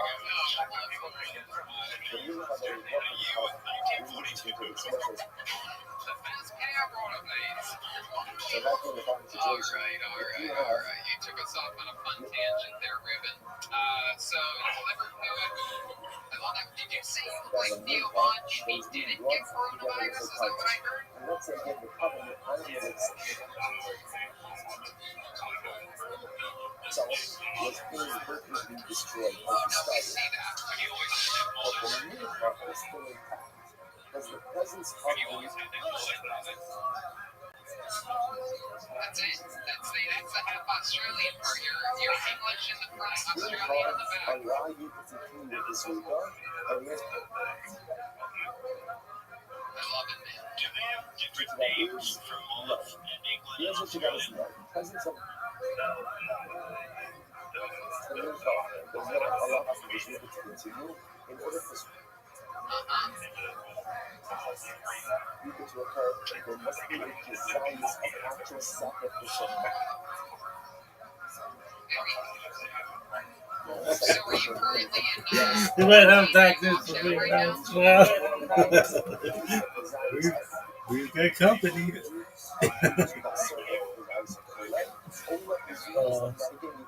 That's fucking hilarious. What's your love life like? You seem like a good looker. Really? That shit is so funny. It makes me go, shit. Is that a dude? Do you think that's a dude? No, I'd be like, lady, I can't fucking see. Really? No, but you just don't sound really funny. She might say you sound too funny. Really? Yeah, that's mean. You think she's a woman? She can be whatever she wants to be. I don't know. Consecrated items that are not animal sacrifices. Good. Yeah, shit. Okay, Rabbi. Ralphie.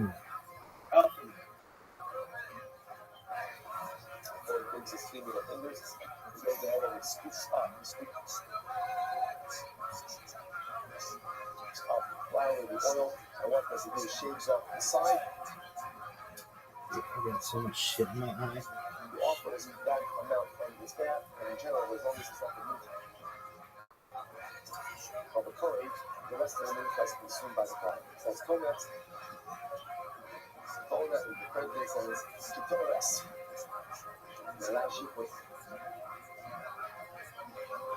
Example over here, which ketoras are referring to over here? Rashi says, "Shabachol yom pas shapat pas shakus pas shabin al-mani." Shake the exact same time. So again, incredible. This is not. So this is the everyday ketoras, right? Every single day before they offer up. Go away. Go away. Go away. Yoo-hoo. Yoo-hoo. What did I eat? Yoo-hoo. Something else. Yoo-hoo. Roast beef.